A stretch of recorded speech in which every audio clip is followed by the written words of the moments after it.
पूरे गांव को लगता था कि विधवा कचरा बीनने वाली है। लोग उसे हर सुबह पथरीली गलियों में अपनी हाथ गाड़ी घसीटते हुए देखते थे। उसके हाथ फटे हुए और कपड़े वक्त और बेकदरी के दागों से सने थे। बच्चे कोनों से उस पर क्रूर फप्तियां कसते थे। बाजार की महिलाएं उसके पास से गुजरते हुए नजरें फेर लेती थीं, मानो गरीबी कोई छूत की बीमारी हो। उसे ऐसा करते हुए 10 साल हो गए थे। 10 साल की खामोशी, 10 साल तक सिर झुकाकर चलने के, जबकि दुनिया उस पर अपना तिरस्कार थूकती रही। किसी ने कभी उसका नाम नहीं पूछा, किसी ने कभी नहीं जानना चाहा कि वह कहां से आई है। किसी ने कल्पना भी नहीं की थी कि उन थकी आंखों के पीछे एक ऐसी कहानी छिपी थी जो उस शहर की नींव हिला देगी, जब तक कि करोड़पति ने सच्चाई का खुलासा नहीं किया। और उस दिन सब कुछ बदल गया। सूरज अभी शांतिनगर की पहाड़ियों से झांकना शुरू ही हुआ था जब प्रिया देवी अपने छोटे से किराए के कमरे से बाहर निकलीं, जो गांव के बाहरी इलाके में था। वह एक छोटी सी जगह थी जिसमें मुश्किल से एक चारपाई, एक टूटी मेज और एक बाल्टी आ पाती थी, जिसे वह नहाने के लिए इस्तेमाल करती थी। मिट्टी की दीवारों में गहरी दरारें थीं और छत की चादर से भोर की ठंड अंदर आती थी, लेकिन उसने कभी शिकायत नहीं की। प्रिया ने बहुत पहले ही सीख लिया था कि शिकायत करने से कुछ नहीं बदलता, आंसुओं से पेट नहीं भरता, और जब दर्द काफी समय तक दबा रहता है तो वह एक पत्थर बन जाता है जिसे इंसान बिना लड़खड़ाए ढोना सीख लेता है। वह 27 साल की थी, लेकिन जो कोई भी उसे देखता वह उसे 40 का बताता। धूप ने उसकी त्वचा झुलसा दी थी, भूख ने उसके गालों की हड्डियां उभरी कर दी थीं, और अकेलेपन ने उसकी आंखों की चमक बुझा दी थी जो कभी उनमें हुआ करती थी।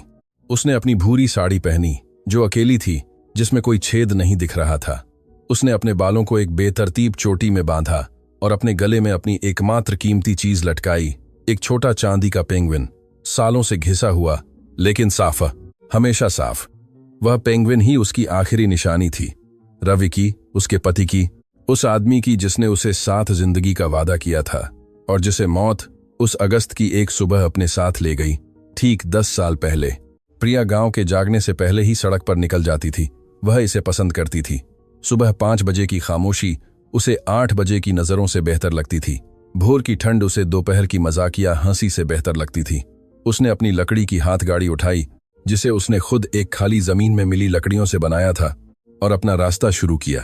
पहले वह मुख्य गली से गुजरी, दुकानों के पीछे के कूड़ेदानों की जांच करती हुई। उसे कुछ एल्यूमीनियम के डिब्बे, कुछ कांच की बोतलें और एक गत्ते का टुकड़ा मिला जिसे वह कुछ पैसों में बेच सकती थी। सब कुछ काम आता था, सब कुछ जुड़ता था। फिर वह गांव के बाजार की ओर चली। व्यापारी अभी अभी अपनी दुकानें खोल रहे थे।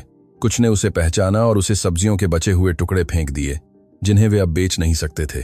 प्रिया ने बिना कुछ कहे उन्हें उठा लिया, उन्हें एक अलग थैले में रखा। यही उसका दिन का खाना होगा। एक मोटी महिला, एक कसाई की दुकान की मालकिन, उसे पास से गुजरते हुए घृणा से देखा।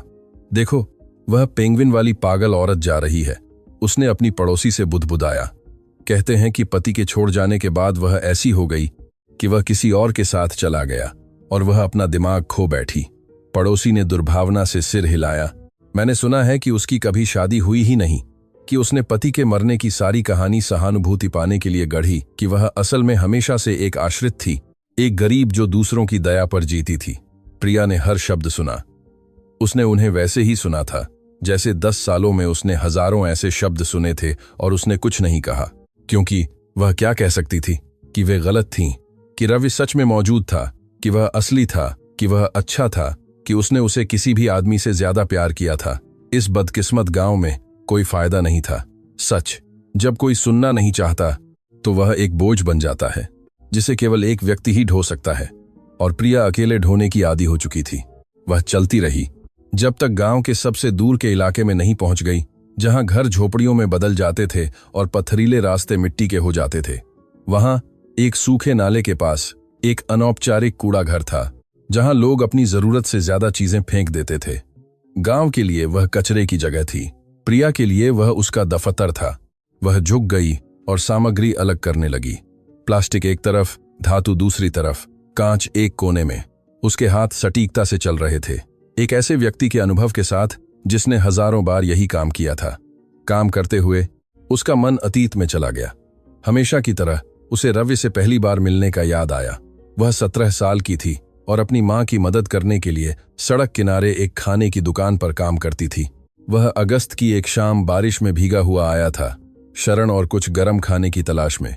वह एक युवा आदमी था, मुश्किल से 23 साल का, जिसके हाथ जमीन पर काम करने वाले की तरह खुरदुरे थे और आंखें साफ थीं। एक ऐसे व्यक्ति की तरह जो अभी भी मानता था कि जिंदगी अच्छी हो सकती है। उसने एक थाली गरम खाना मांगा, 1 2 3 4, और दुकान के सबसे दूर के कोने में बैठ गया। प्रिया ने खामोशी से उसे परोसा, लेकिन उसने नजर ऊपर उठाई और मुस्कुराया। वह एक साधारण मुस्कान थी, बिना किसी छिपी नीयत के, बिना किसी दुर्भावना के, बस दयालुता। और प्रिया के लिए, जो चीख पुकार और अभाव के बीच पली बढ़ी थी, वह मुस्कान 1 महीने की तूफानी बारिश के बाद सूरज देखने जैसी थी। तुम्हारा नाम क्या है? उसने पूछा। प्रिया। प्रिया, उसने दोहराया, जैसे नाम कोई कीमती चीज हो। यह एक सुंदर नाम है, इसका मतलब प्रकाश है। क्या तुम जानती हो? वह नहीं जानती थी, किसी ने उसे पहले कभी नहीं बताया था। रवि हर हफ्ते खाने की दुकान पर आता रहा। वह हमेशा वही चीज मांगा करता था, हमेशा उसी जगह बैठता था और हमेशा उससे बात करने का कोई कारण ढूंढ लेता था। शुरुआत में प्रिया को शक हुआ। उसने सीखा था कि पुरुष गरीब महिलाओं से केवल एक चीज चाहते हैं और सुंदर वादे लगभग हमेशा निराशा में खत्म होते हैं। लेकिन रवि अलग था। उसने कभी कुछ नहीं मांगा, कभी उस पर दबाव नहीं डाला, बस उससे बात करता था। वह उसके दिन के बारे में पूछता था, उसके सपनों के बारे में, उन छोटी छोटी चीजों के बारे में जिनकी किसी और को परवाह नहीं थी। और धीरे धीरे, बिना एहसास हुए, प्रिया उसका इंतजार करने लगी। उन दिनों वह थोड़ा और सजने संवरने लगी, जिन दिनों उसे पता था कि वह आएगा। उसने उसके लिए सबसे अच्छी जगह बचा कर रखी, उसे ज्यादा परोसना शुरू किया, उसे आते देख मुस्कुराने लगी, और उसने यह सब नोटिस किया। एक शाम, लगभग 1 साल की मुलाकातों के बाद, रवि ने उसे दुकान के बाहर इंतजार किया। जब उसने काम खत्म किया, प्रिया, उसने कांपती हुई आवाज में कहा, एक ऐसे व्यक्ति की तरह जो सब कुछ दांव पर लगाने वाला हो। मैं जानता हूं कि मेरे पास ज्यादा कुछ नहीं है। मैं सेठ आनंद प्रकाश की जागीर में काम करता हूं और जो कमाता हूं उससे मुश्किल से गुजारा होता है। लेकिन मैं वादा करता हूं कि मैं कोशिश करूंगा, कि मैं कड़ी मेहनत करूंगा, कि मैं तुम्हारे लिए कुछ बनाऊंगा। 5 6, उसने उसे बिना समझे देखा। हमारे लिए? उसने सिर हिलाया। मैं तुमसे शादी करना चाहता हूं। मैं चाहता हूं कि तुम मेरी पत्नी बनो। मैं अपनी बाकी जिंदगी तुम्हारे साथ बिताना चाहता हूं। प्रिया को लगा कि दुनिया रुक गई है। किसी ने उससे कभी ऐसा कुछ नहीं कहा था, कभी नहीं। क्यों मैं? उसने टूटी हुई आवाज में पूछा। मेरे पास कुछ नहीं है, मेरा परिवार गरीब है, मुझे कुछ खास करना नहीं आता। तुम मुझसे शादी क्यों करना चाहोगे? रवि मुस्कुराया, और वह पहली बारिश वाली शाम वाली ही मुस्कान थी। क्योंकि जब मैं तुम्हें देखता हूं प्रिया, तो दुनिया का मतलब समझ में आता है। क्योंकि जब तुम बोलती हो तो मैं हमेशा सुनना चाहता हूं। क्योंकि जब तुम मुस्कुराती हो तो मुझे लगता है कि सब बुराई दूर हो जाती है। उसने एक पल का विराम लिया। मुझे परवाह नहीं है कि तुम्हारे पास क्या है या क्या नहीं है, मुझे तुमसे परवाह है, सिर्फ तुमसे। प्रिया उस रात रोई, लेकिन अपनी जिंदगी में पहली बार वे खुशी के आंसू थे। उन्होंने 3 महीने बाद गांव के मंदिर में एक छोटे से समारोह में शादी कर ली। न कोई दावत थी, न सफेद लहंगा, न कोई भव्य मेहमान। 7 8 9 10 11, बस वे दोनों, पंडित जी और कुछ गवाह जिन्हें रवि ने अपने जागीर के साथियों में से जुटाया था। लेकिन प्रिया के लिए वह उसकी जिंदगी का सबसे खूबसूरत दिन था। रवि ने उसके लिए एक साधारण सूती कढ़ाई वाली साड़ी 7 खरीदी थी, जैसी कि गांव की महिलाएं त्योहारों में पहनती हैं। और हालांकि वह रेशम या आयातित लेस की नहीं थी, प्रिया ने उसे पहनकर एक रानी की तरह महसूस किया। समारोह के बाद रवि उसे छोटे से घर ले गया जो उसने उनके लिए किराए पर लिया था। वह एक कमरा था जिसमें रसोई थी, बाहर एक शौचालय था, 12, और जमीन पर मिट्टी का फर्श था। लेकिन वह साफ था, सुव्यवस्थित था, और मेज पर गेंदे के फूलों का एक गुलदस्ता था, और था जिसे उसने उस सुबह खुद तोड़ा था। ज्यादा नहीं है, उसने शर्मिंदा होकर कहा, लेकिन मैं वादा करता हूं कि एक दिन मैं तुम्हें एक असली घर दूंगा, सीमेंट के फर्श और कांच की खिड़कियों वाला, और एक बगीचा जहां तुम जो चाहो लगा सको। प्रिया ने उसे गले लगाया। यह एकदम सही है, उसने उसके सीने से लिपटकर फुसफुसाया। मुझे जो कुछ चाहिए वह सब यहीं है। और वह सच कह रही थी, क्योंकि अभावों, चीख पुकार और अदृश्य महसूस करने की जिंदगी के बाद प्रिया को आखिरकार एक ऐसी जगह मिल गई थी जहां वह अपनी थी। एक ऐसी जगह जहां कोई उसे देखता था, जहां कोई उसे महत्व देता था, जहां कोई उसे प्यार करता था। शादी के पहले कुछ महीने उसकी याददाश्त में सबसे खुशनुमा थे। रवि सुबह जल्दी सेठ आनंद प्रकाश की जागीर में काम करने निकल जाता था, जो क्षेत्र के सबसे महत्वपूर्ण जमींदार थे। वह एक सख्त लेकिन न्यायप्रिय आदमी था, जो अच्छी तनख्वाह देता था और अपने कर्मचारियों के साथ सम्मान से पेश आता था। रवि अस्तबलों की देखभाल करता था, पशुओं को चारा खिलाता था, बाड़ों को अच्छी हालत में रखता था। यह एक कठिन काम था, लेकिन उसने कभी शिकायत नहीं की। हर रात वह थका हुआ घर लौटता था। उसके जूते कीचड़ से स्ने होते थे और खेत की गंध उसके कपड़ों से चिपकी होती थी, लेकिन वह हमेशा उसके लिए कुछ न कुछ लाता था। कभी रास्ते में मिला कोई फल, कभी कोई जंगली फूल, कभी जागीर में हुई किसी मजेदार घटना की कहानी। और प्रिया उसका इंतजार करती थी। रात का खाना तैयार होता था, घर साफ होता था, एक मुस्कान के साथ जो दिन भर की सारी थकान मिटा देती थी। वे घंटों बातें करते थे, हर बात पर और कुछ भी नहीं पर, अपनी योजनाओं पर, अपने डर पर, उन छोटी छोटी चीजों पर जो उन्होंने दिन भर में देखी थीं। रवि उसे सेठ आनंद प्रकाश के बारे में बताता था कि मालिक ने उसके काम की कैसे तारीफ की, कि अगर वह ऐसे ही काम करता रहा तो उसे बढ़ोतरी का वादा कैसे किया गया। वह कहते हैं कि मैं उनके सबसे अच्छे कर्मचारियों में से एक हूं। उसने एक रात गर्व से बताया कि अगर मैं ऐसे ही काम करता रहा तो एक दिन मैं मुंशी बन सकता हूं। प्रिया मुस्कुराई। मुझे पता था कि तुम यह कर लोगे। मैंने अभी तक कुछ नहीं किया है, उसने जवाब दिया, लेकिन मैं यह तुम्हारे लिए करूंगा, हमारे लिए, उस परिवार के लिए जो हम बनाने जा रहे हैं, वह परिवार जो वे बनाने वाले थे। वह परिवार भी मानने, वह परिवार के लिए बनाने वाले थे। यह वह सपना था जो वे दोनों साझा करते थे। एक अपना घर, आंगन में बच्चे दौड़ते हुए, एक साधारण जिंदगी, लेकिन प्यार से भरी हुई। ऐसे ही 2 साल बीत गए। 2 साल की कड़ी मेहनत, छोटी छोटी बचत, रात के अंधेरे में फुसफुसाई गई योजनाएं। और फिर वह दिन आया जब सब कुछ बदल गया। प्रिया को वह दर्दनाक स्पष्टता के साथ याद है, मानो हर विवरण उसकी याददाश्त में आग से उकेरा गया हो। वह अगस्त का मंगलवार था। सुबह से ही आसमान में बादल छाए हुए थे, उस भारी भूरे रंग के साथ जो तूफान का संकेत देता है। रवि हमेशा की तरह सुबह होने से पहले उठ गया, लेकिन उस सुबह वह निकलने से पहले दरवाजे पर रुका। कुछ हुआ क्या? प्रिया ने बिस्तर में उठते हुए पूछा। उसने उसे अजीबोगरीब भाव से देखा।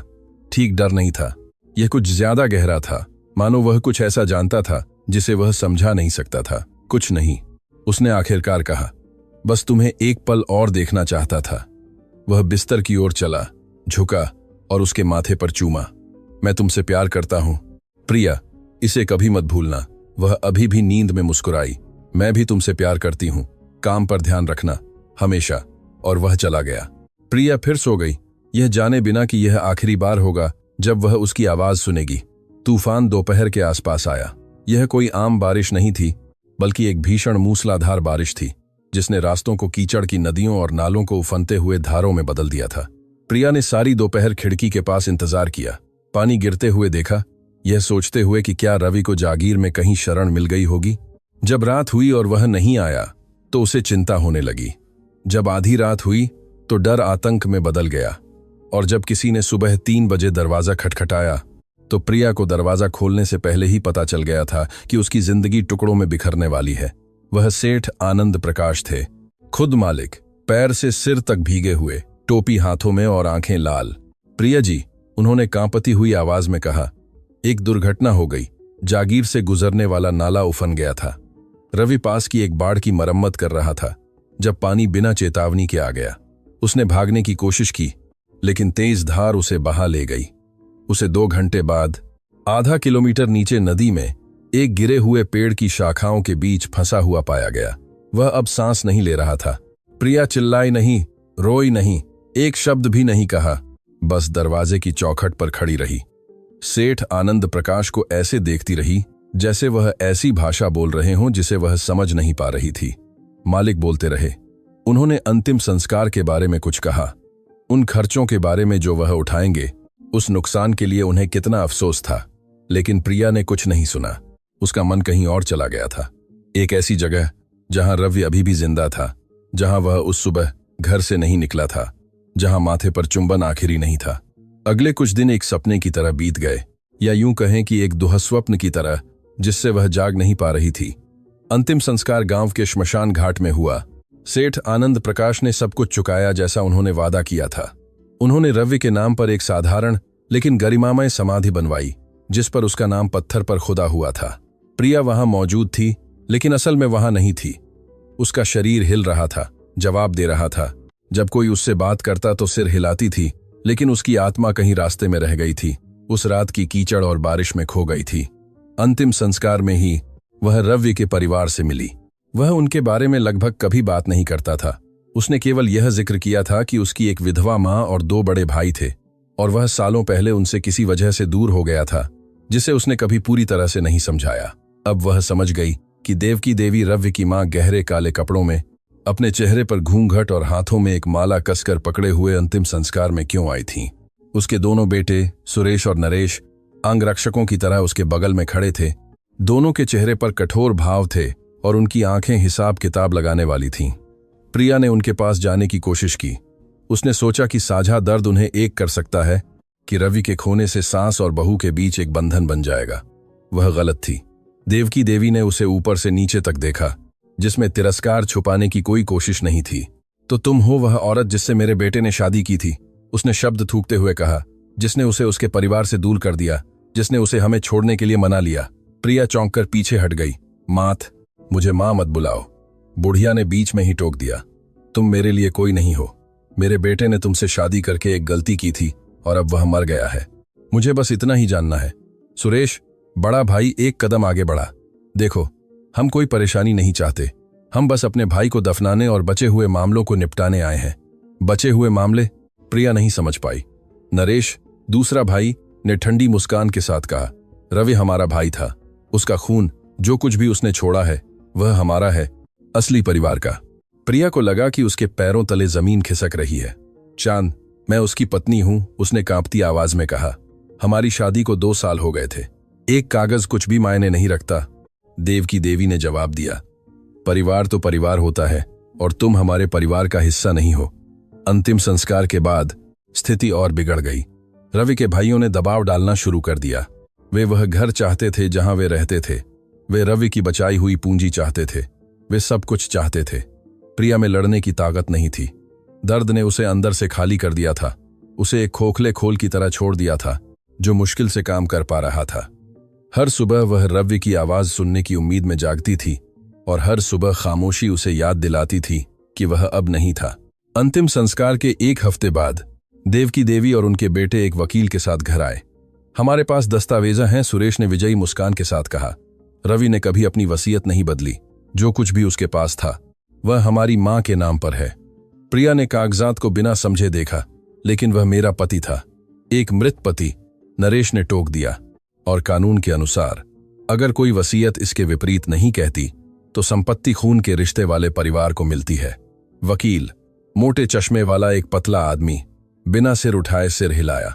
तकनीकी रूप से, प्रिया जी, आपका किसी चीज पर कोई हक नहीं है। शादी बहुत हाल ही में हुई थी। कोई बच्चे नहीं हैं और कोई वसीयत नहीं है जो आपको लाभार्थी नामित करती हो।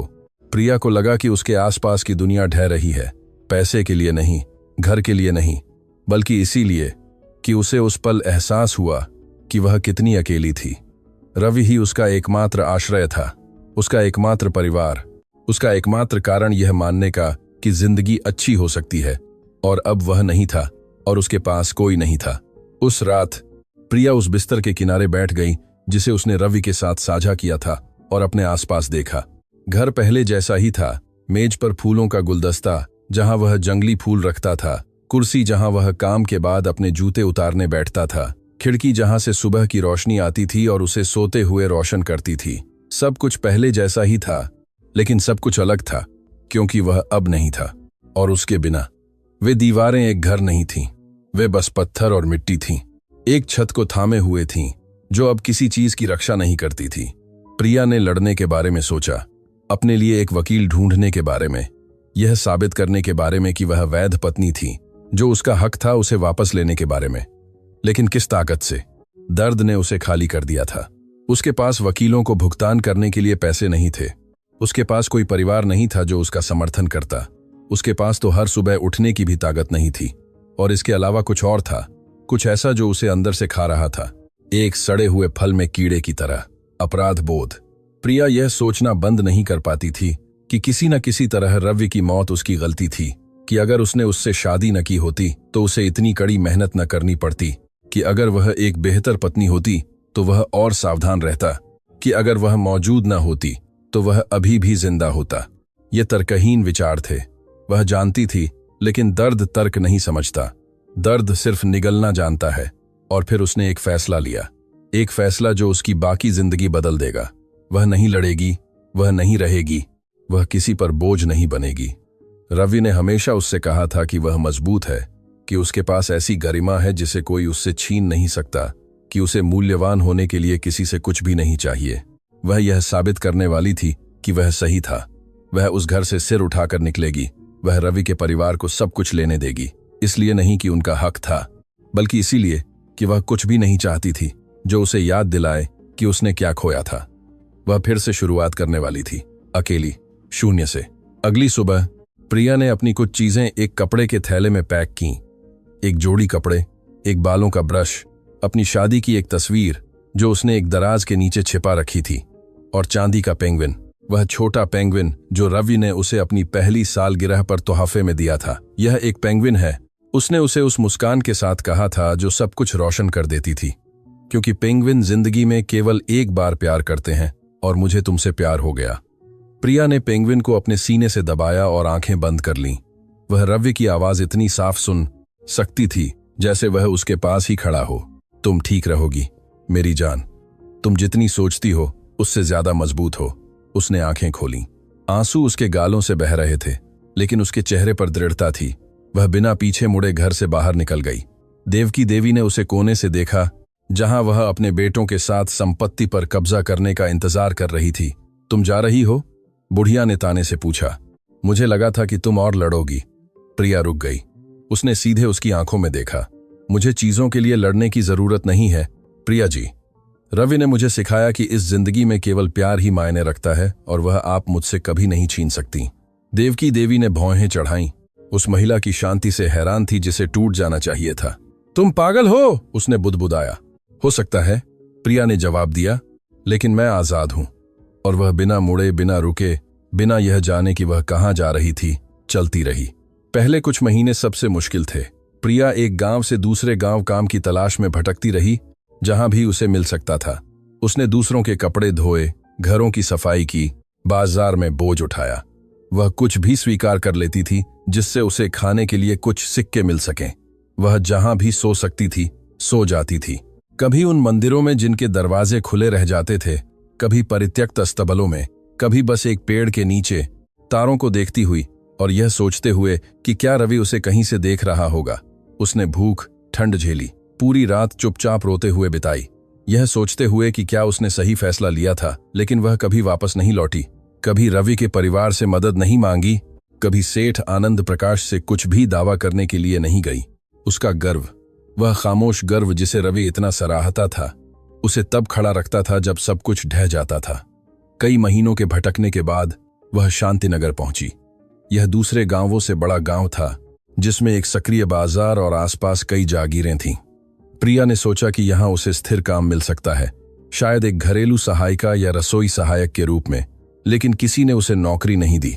वे उसे उसके घिसे हुए कपड़ों में, धूप और धूल से खराब हुए बालों में, कड़ी मेहनत से खुरदुरे हुए हाथों में आते देखते थे, और उसे बिना कोई मौका दिए अस्वीकार कर देते थे।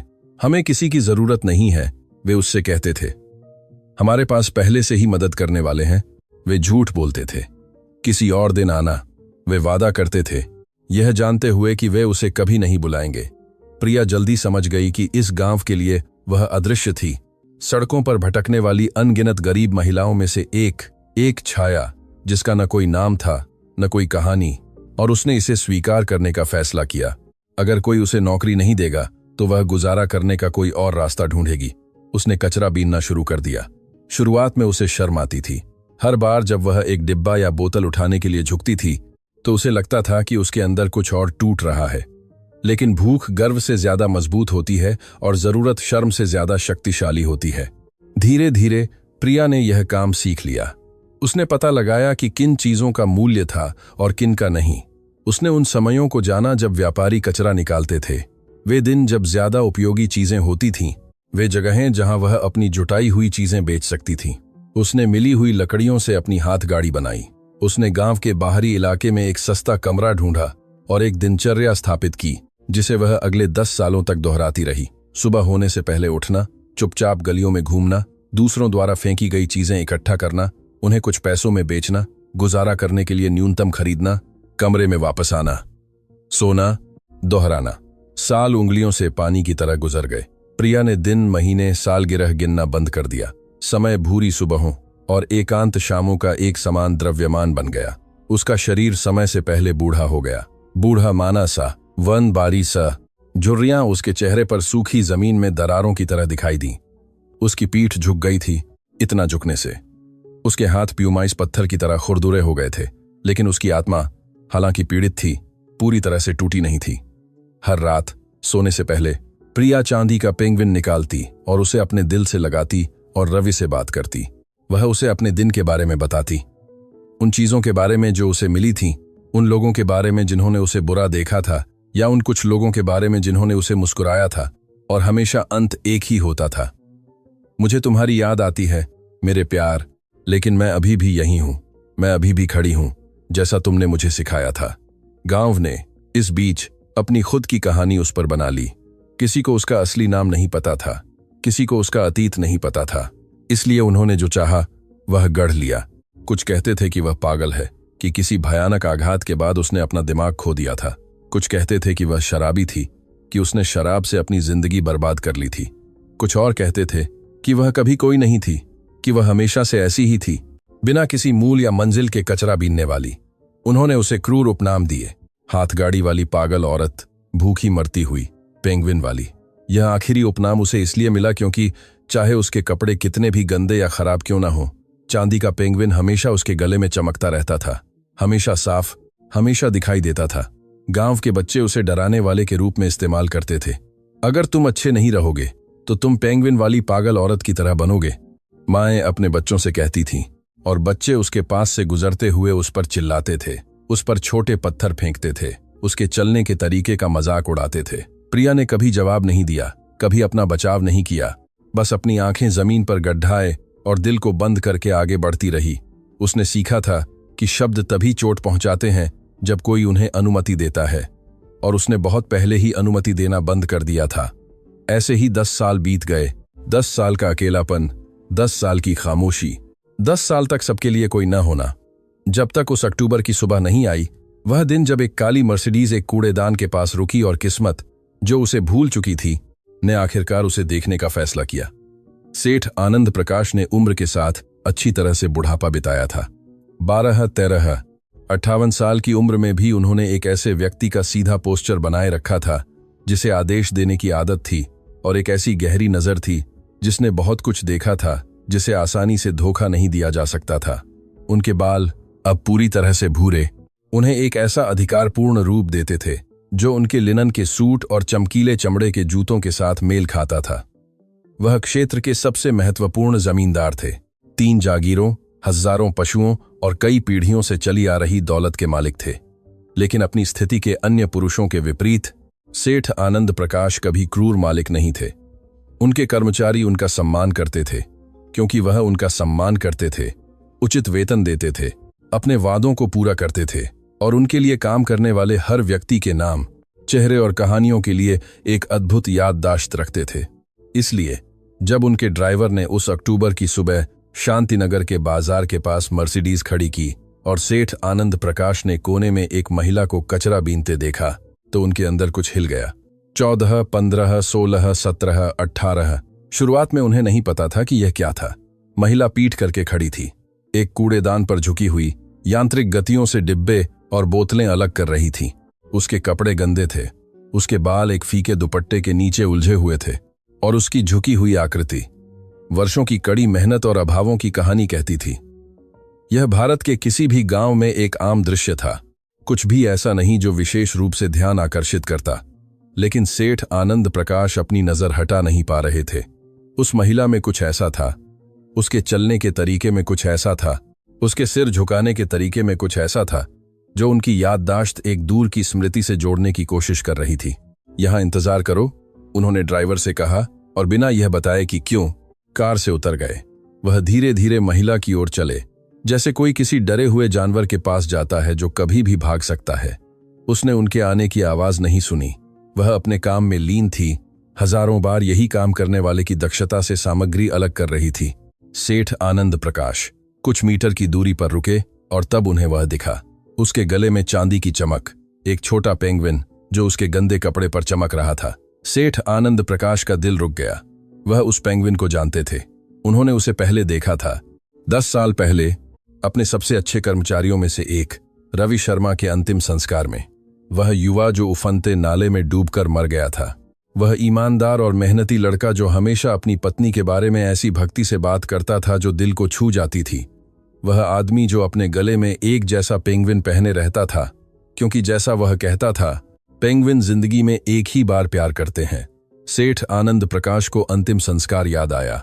उन्हें विधवा याद आई, एक युवा महिला जिसकी आंखें उदास थीं, लेकिन गरिमामय आचरण था, जिसने सार्वजनिक रूप से एक भी आंसू नहीं बहाया था, लेकिन जिसका दर्द इतना स्पष्ट था कि आत्मा को तोड़ देता था। उन्हें याद आया कि कैसे उन्होंने समारोह के बाद उससे बात करने की कोशिश की थी, कैसे उन्होंने उससे वादा किया था कि वह सब कुछ संभाल लेंगे, कि उसे किसी चीज की चिंता करने की जरूरत नहीं होगी। और उन्हें याद आया कि वह एक दिन अचानक बिना कोई निशान छोड़े गायब हो गई थी। सेठ आनंद प्रकाश ने उसे ढूंढा था। उन्होंने अपने आदमियों को आसपास के गांवों में पूछने के लिए भेजा था। उन्होंने उसका पता लगाने के लिए लोगों को काम पर रखा था, लेकिन किसी को कुछ नहीं पता था, मानो जमीन उसे निगल गई हो। समय के साथ उन्होंने मान लिया कि वह अपने परिवार के पास लौट गई थी, या उसने कहीं और अपनी जिंदगी फिर से शुरू करने का तरीका ढूंढ लिया था। उन्होंने उसे मिलने वाले पैसे, रवि की मौत का मुआवजा और एक अतिरिक्त राशि जो उन्होंने खुद जोड़ने का फैसला किया था, अलग रख दिया था और इंतजार किया। सालों तक इंतजार किया, जब तक उन्होंने इंतजार करना छोड़ नहीं दिया। और अब शांतिनगर के एक धूल भरे कोने में खड़े होकर वह एक कचरा बीनने वाली महिला को देख रहे थे, जो वही चांदी का पेंगुइन पहने हुए थी जो उन्होंने 1 दशक पहले उस अंतिम संस्कार में देखा था। प्रिया जी, उन्होंने दबी हुई भावना से कांपती आवाजा में कहा। महिला चौंक गई, तेजी से पीछे मुड़ी, आंखें खुली हुई थीं, जरूरत पड़ने पर भागने के लिए तैयार थी। यह एक स्वचालित प्रतिक्रिया थी, एक ऐसे व्यक्ति का प्रतिबिंब जिसने सीखा था कि दूसरों का ध्यान शायद ही कभी अच्छी चीजें लाता है।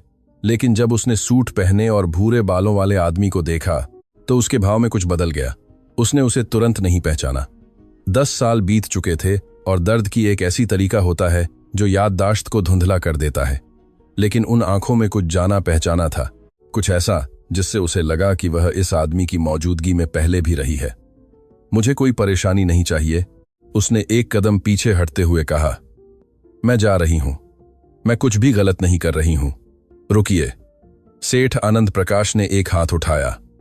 मैं आपको परेशानी देने नहीं आया हूं, मैं बस चाहता हूं, मुझे आपसे कुछ पूछना है। प्रिया ने भौहें चढ़ाईं अविश्वास से। अमीर आदमी उसके जैसी महिलाओं से बात नहीं करते थे जब तक कि उन्हें कुछ चाहिए न हो। आप क्या चाहते हैं? उसने अपनी सतर्कता कम किए बिना पूछा। सेठ आनंद प्रकाश एक और कदम उसकी ओर बढ़े। उनकी नजर चांदी के पेंगुइन पर पड़ी। वह लॉकेट, उन्होंने धीरे से इशारा करते हुए कहा, वह आपको कहां से मिला? प्रिया ने स्वाभाविक रूप से अपना हाथ पेंगुइन पर रखा, उसे ढकते हुए, मानो उसे डर हो कि वे उसे छीन लेंगे। यह मेरा है, उसने दृढ़ता से जवाब दिया। मैंने इसे चुराया नहीं है, अगर आप यही सोच रहे हैं। मैं ऐसा नहीं सोचता, सेठ आनंद प्रकाश ने कहा। मैं बस जानना चाहता हूं कि यह आपको किसने दिया। प्रिया चुप रही। यह अजनबी उसके पेंगुइन के बारे में क्यों जानना चाहता था? उसके लिए इसका क्या महत्व हो सकता था? लेकिन जिस तरह से वह उसे देख रहा था, उसमें कुछ ऐसा था जो तिरस्कार, दया या बीमार जिज्ञासा नहीं था। यह कुछ ज्यादा गहरा था, कुछ ऐसा जो पहचान जैसा था। मेरे पति, उसने आखिरकार बहुत धीमी आवाज में कहा, मेरे पति ने मुझे यह दिया था। सेठ आनंद प्रकाश को लगा कि उनकी सांसें रुक गई हैं। आपके पति? उन्होंने दोहराया। और आपके पति का नाम क्या था? प्रिया ने उसे भ्रम और दर्द के मिश्रण से देखा।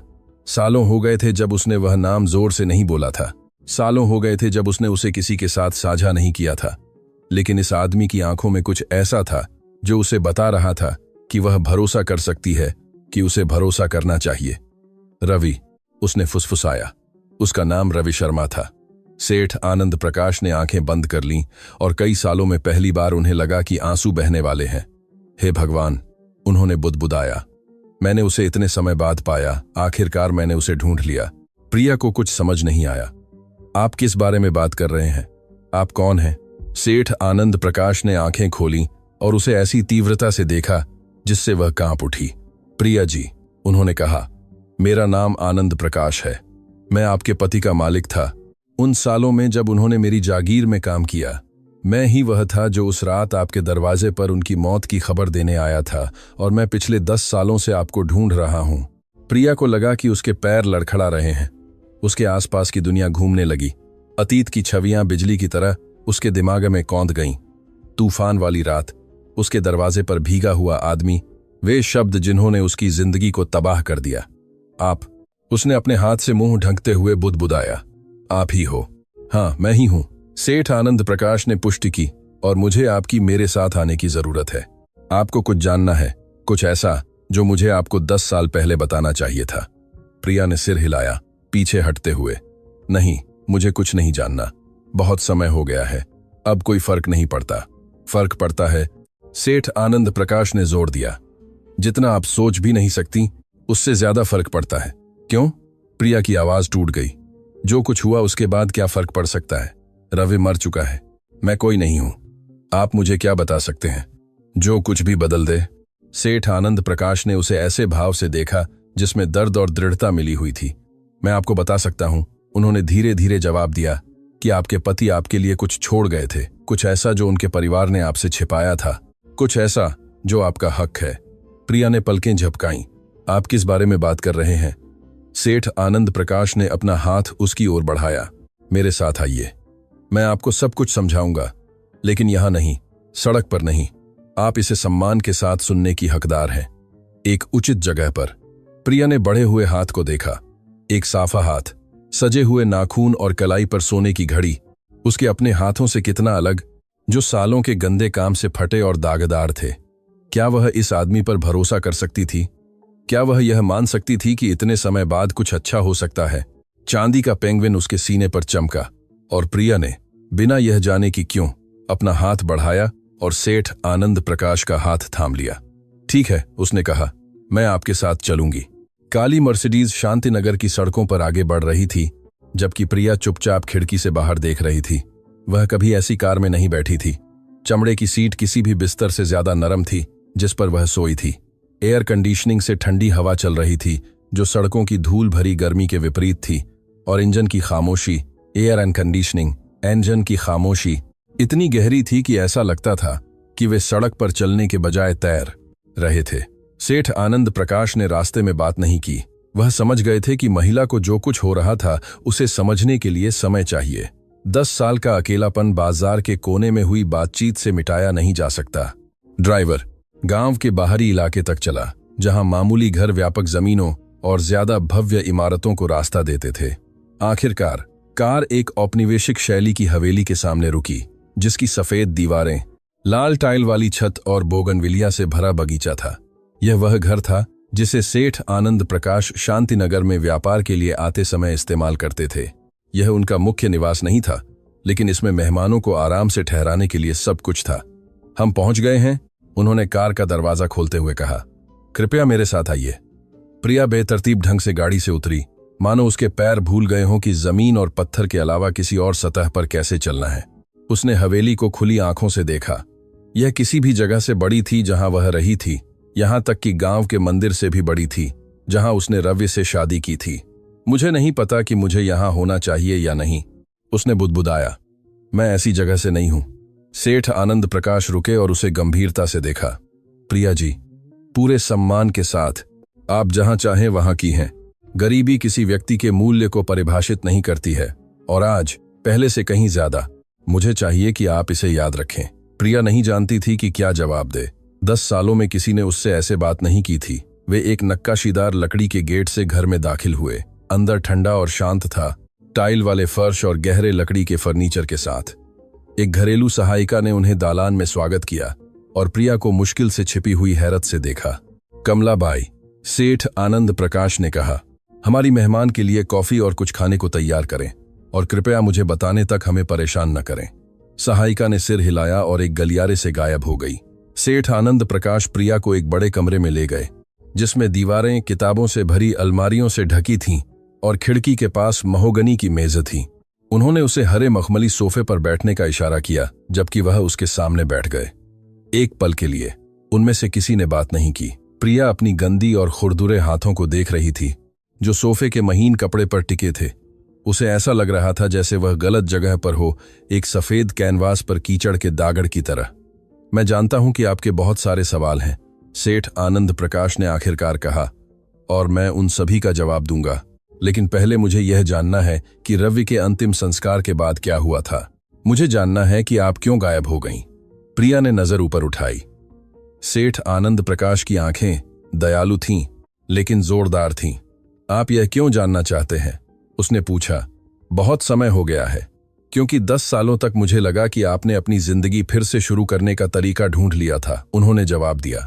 मुझे लगा कि आप ठीक थीं, कि आप आगे बढ़ चुकी थीं, लेकिन अब मैं आपको यहाँ सड़कों पर कचरा बीनते हुए देखता हूं, और मैं समझता हूं कि कुछ बहुत गलत हुआ था। मुझे जानना है कि वह क्या था। प्रिया को लगा कि उसके गले में एक गांठ बन गई है। उसने कभी किसी से इस बारे में बात नहीं की थी, कभी नहीं, यहां तक कि उन लंबी रातों में भी नहीं, जहां खामोशी एक चट्टान की तरह भारी थी। लेकिन जिस तरह से सेठ आनंद प्रकाश उसे देख रहे थे, उसमें कुछ ऐसा था जो उसे बता रहा था कि यह आदमी उसे जज नहीं करेगा, कि वह सच में समझना चाहता था। और 10 साल की खामोशी के बाद प्रिया को बात करने की जबरदस्त जरूरत महसूस हुई। रवि के परिवार, उसने कांपती आवाज में शुरू किया। वे अंतिम संस्कार के बाद आए थे। उसकी मां और उसके भाई। सेठ आनंद प्रकाश ने सिर हिलाया। मुझे वे याद हैं, वे दफन के दिन आए थे। वे, प्रिया ने शब्द ढूंढते हुए एक पल का विराम लिया। वे रवि की छोड़ी हुई हर चीज चाहते थे, घर, बचत, सब कुछ। उन्होंने कहा कि मेरा किसी चीज पर कोई हक नहीं है, क्योंकि मैं खून के रिश्ते में नहीं थी और आपने लड़ाई नहीं की।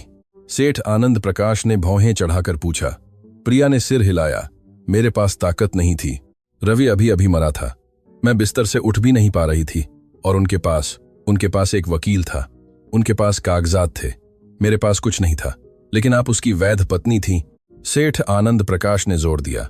शादी से आपको अधिकार मिलते हैं, उन्होंने भी यही कहा था। प्रिया ने कड़वी हंसी हंसी।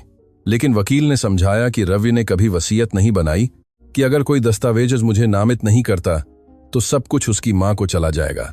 सेठ आनंद प्रकाश ने मुट्ठियां भींच लीं। यह झूठ है, उन्होंने ऐसी ठंडक से कहा कि प्रिया ने नजर ऊपर उठाई। यह पूरी तरह से झूठ है। क्या? रवि ने वसीयत बनाई थी? प्रिया जी, उसने मेरी ऑफिस में मरने से 3 महीने पहले बनाई थी। मैं खुद गवाह था। प्रिया को लगा कि उसके पैरों तले जमीन खिसक रही है। नहीं, मैं नहीं समझती। सेठ आनंद प्रकाश उठे और अपनी मेज की ओर चले। उन्होंने एक दराज खोली और एक मोटी, सालों से घिसी हुई भूरी चमड़े की फाइल निकाली। जब रवि ने मेरे लिए काम करना शुरू किया तो वह बस एक लड़का था, उन्होंने सोफे पर लौटते हुए समझाया। लेकिन उसमें कुछ ऐसा था जिसकी मैं तारीफ करता था, एक पूरी ईमानदारी। उसने कभी झूठ नहीं बोला, कभी चोरी नहीं की, कभी शॉर्टकट नहीं लिया। अपने मालिक के रूप में इतने सालों में मैंने कभी किसी ऐसे व्यक्ति को नहीं जाना जिसमें इतनी ईमानदारी हो। उन्होंने एक पल का विराम लिया। जब उसने आपसे शादी की तो वह मेरे पास आया। उसने मुझसे कहा कि उसे अपनी जिंदगी की महिला मिल गई है और वह यह सुनिश्चित करना चाहता है कि अगर उसे कुछ हो जाए तो वह सुरक्षित रहे। उसने मुझसे एक वैध वसीयत बनाने में मदद मांगी। प्रिया खुली आंखों से सुन रही थी, सांस लेने की हिम्मत नहीं कर रही थी। मैंने अपने खुद के वकील को काम पर रखा था, सेठ आनंद प्रकाश ने जारी रखा। एक भरोसेमंद आदमी, उन चूहों की तरह नहीं जो सबसे ज्यादा भुगतान करने वाले के लिए काम करते हैं।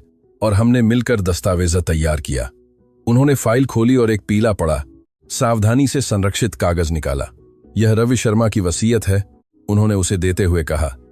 इसमें वह अपनी पत्नी प्रिया शर्मा को अपनी सभी संपत्तियों का एकमात्र उत्तराधिकारी नामित करता है। 19। यह मुझे निष्पादक के रूप में भी नामित करता है, विशेष निर्देशों के साथ कि मैं यह सुनिश्चित करूं कि आपको आपका हक मिले। प्रिया ने कांपते हाथों से कागज लिया। उसकी आंखों के सामने अक्षर नाच रहे थे, आंसुओं से धुंधले हो रहे थे, जो बनने लगे थे। लेकिन वह अपना नाम और रवि का नाम और अंत में हस्ताक्षर पहचान सकी। वे हस्ताक्षर जिन्हें वह इतनी अच्छी तरह से जानती थी, क्योंकि उसने उन्हें उस एकमात्र प्रेम पत्र में देखा था जो उसने उसे लिखा था। हे भगवान, उसने बुदबुदाया।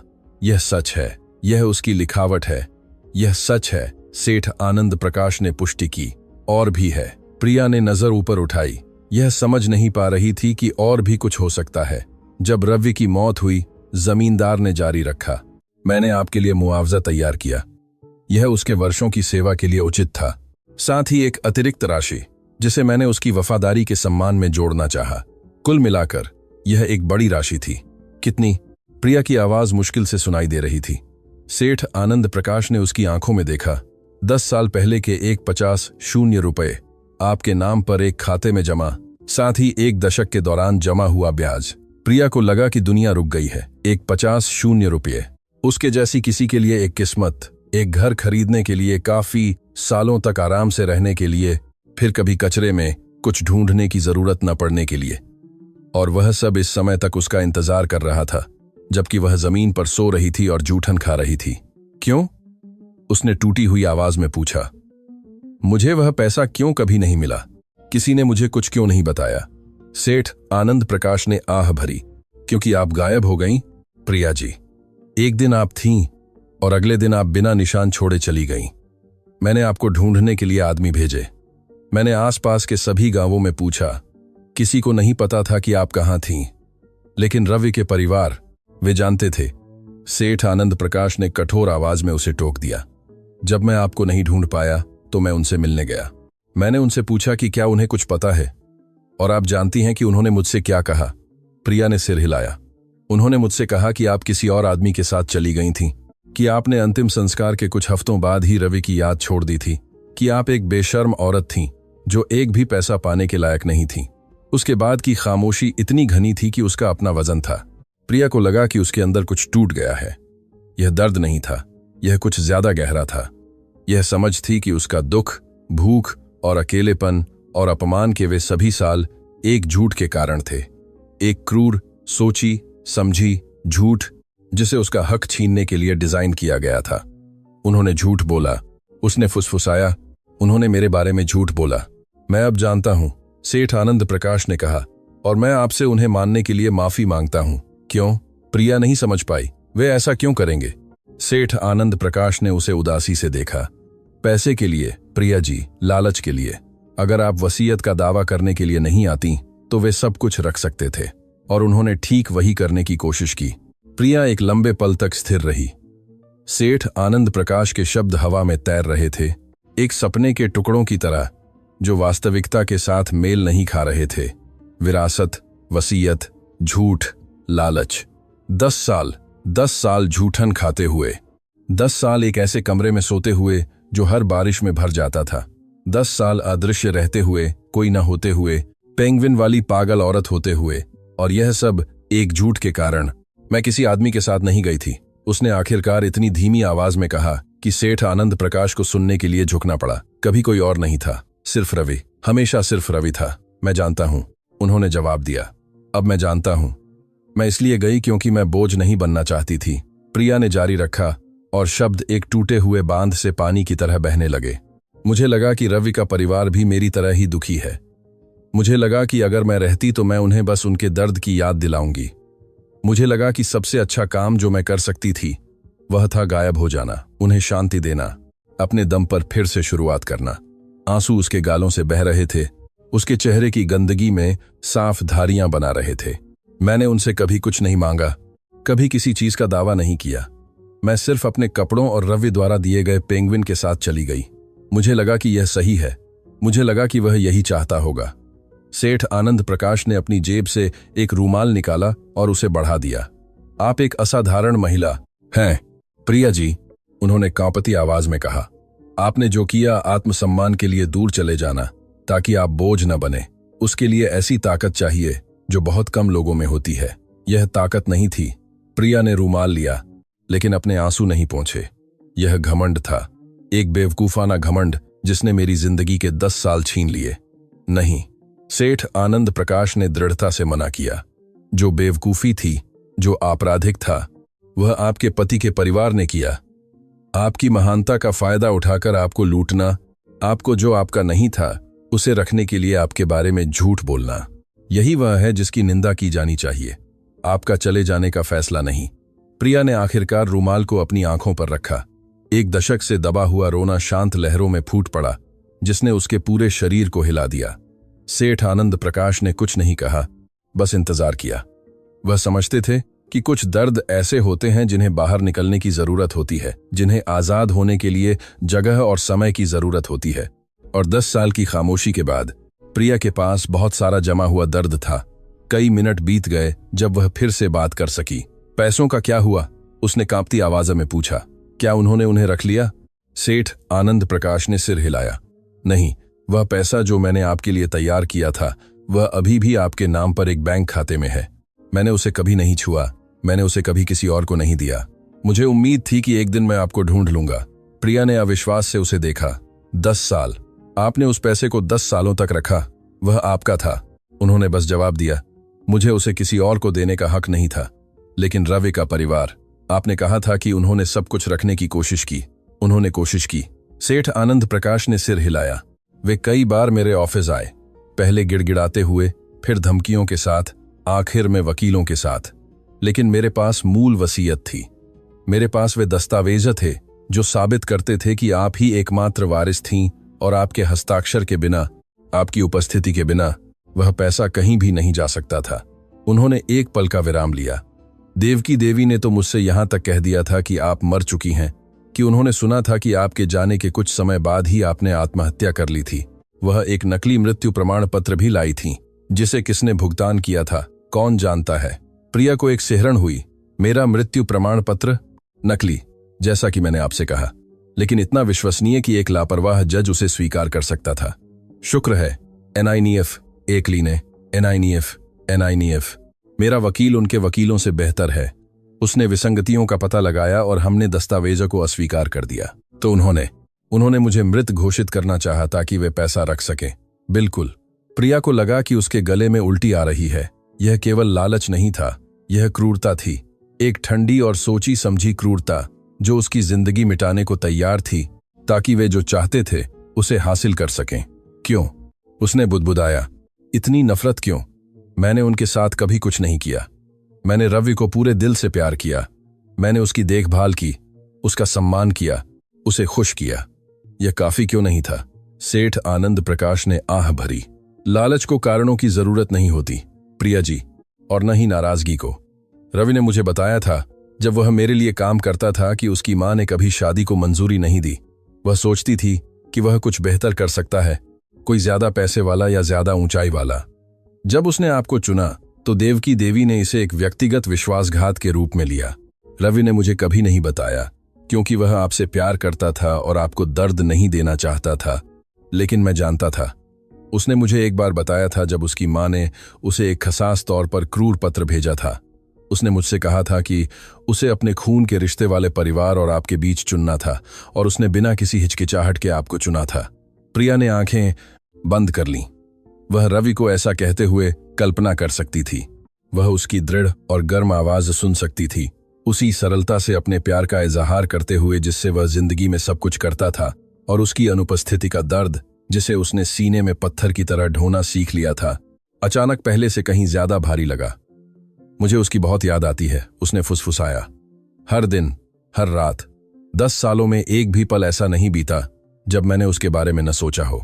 मैं जानता हूं, सेठ आनंद प्रकाश ने कहा, और इसलिए मुझे चाहिए कि आप अब जो मैं कहने जा रहा हूं उसे सुने। प्रिया ने आंखें खोली। जमींदार उठकर खिड़की की ओर चले गए थे, जहां दोपहर की रोशनी लैस के पर्दों से छन कर आ रही थी। रवि एक अच्छा आदमी था। उन्होंने बगीचे की ओर देखते हुए कहा, जितने अच्छे लोगों को मैं जानता हूं उनमें से एक था, और मरने से पहले उसने मुझसे एक बात का वादा लिया था। क्या? सेठ आनंद प्रकाश उसकी ओर मुड़े। उसने मुझसे वादा लिया था कि अगर उसे कुछ हो जाए तो मैं आपकी देखभाल करूंगा, कि मैं यह सुनिश्चित करूंगा कि आपको कभी किसी चीज की कमी ना हो, कि मैं आपकी रक्षा करूंगा जैसे वो आपकी रक्षा करता। प्रिया को लगा कि उसका दिल सिकुड़ गया है। उसने आपसे ऐसा कहा था? दुर्घटना से 1 हफ्ते पहले। सेठ आनंद प्रकाश ने सिर हिलाया। वह वसीयत के कुछ कागजात की जांच करने के लिए मेरे ऑफिस आया था, और जाने से पहले उसने मुझे ऐसी गंभीरता से देखा जो मैंने उसमें कभी नहीं देखी थी, और मुझसे कहा, मालिक, अगर किसी दिन मैं न रहूं तो मेरी प्रिया का ध्यान रखना, बस यही मैं आपसे मांगता हूं। प्रिया की आंखों से फिर से आंसू बहने लगे। और आप जानती हैं कि मुझे सबसे ज्यादा किस बात का दुख होता है?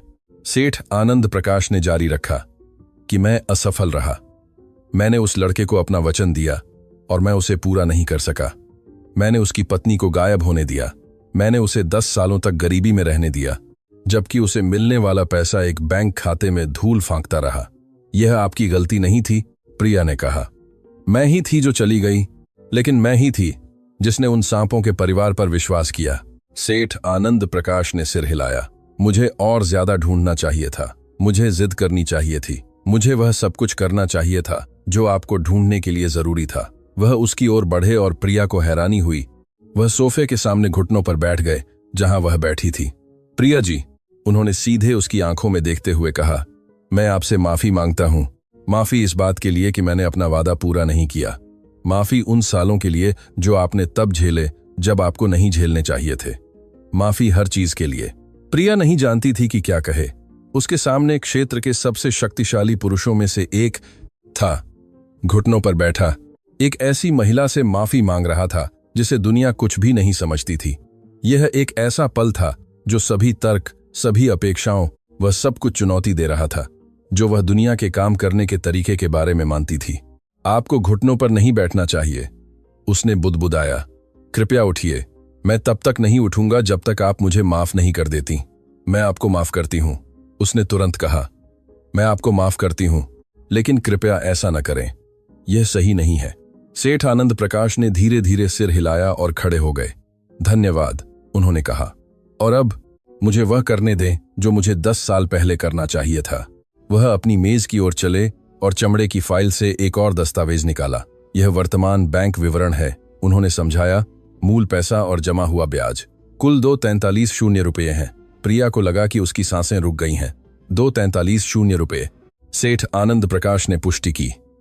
और यह सब आपका है, कानूनी तौर पर, निर्विवाद रूप से आपका। प्रिया ने दस्तावेज को बिना विश्वास किए देखा। यह उससे ज्यादा पैसा था जिसकी उसने कभी कल्पना की थी। जितना पैसा उसने अपनी पूरी जिंदगी कचरा बीनकर कमाया था, जितना पैसा उसे कई सालों तक आराम से रहने के लिए चाहिए था। मुझे नहीं पता कि क्या कहूं, उसने फुसफुसाया। आपको कुछ भी कहने की जरूरत नहीं है, सेठ आनंद प्रकाश ने जवाब दिया।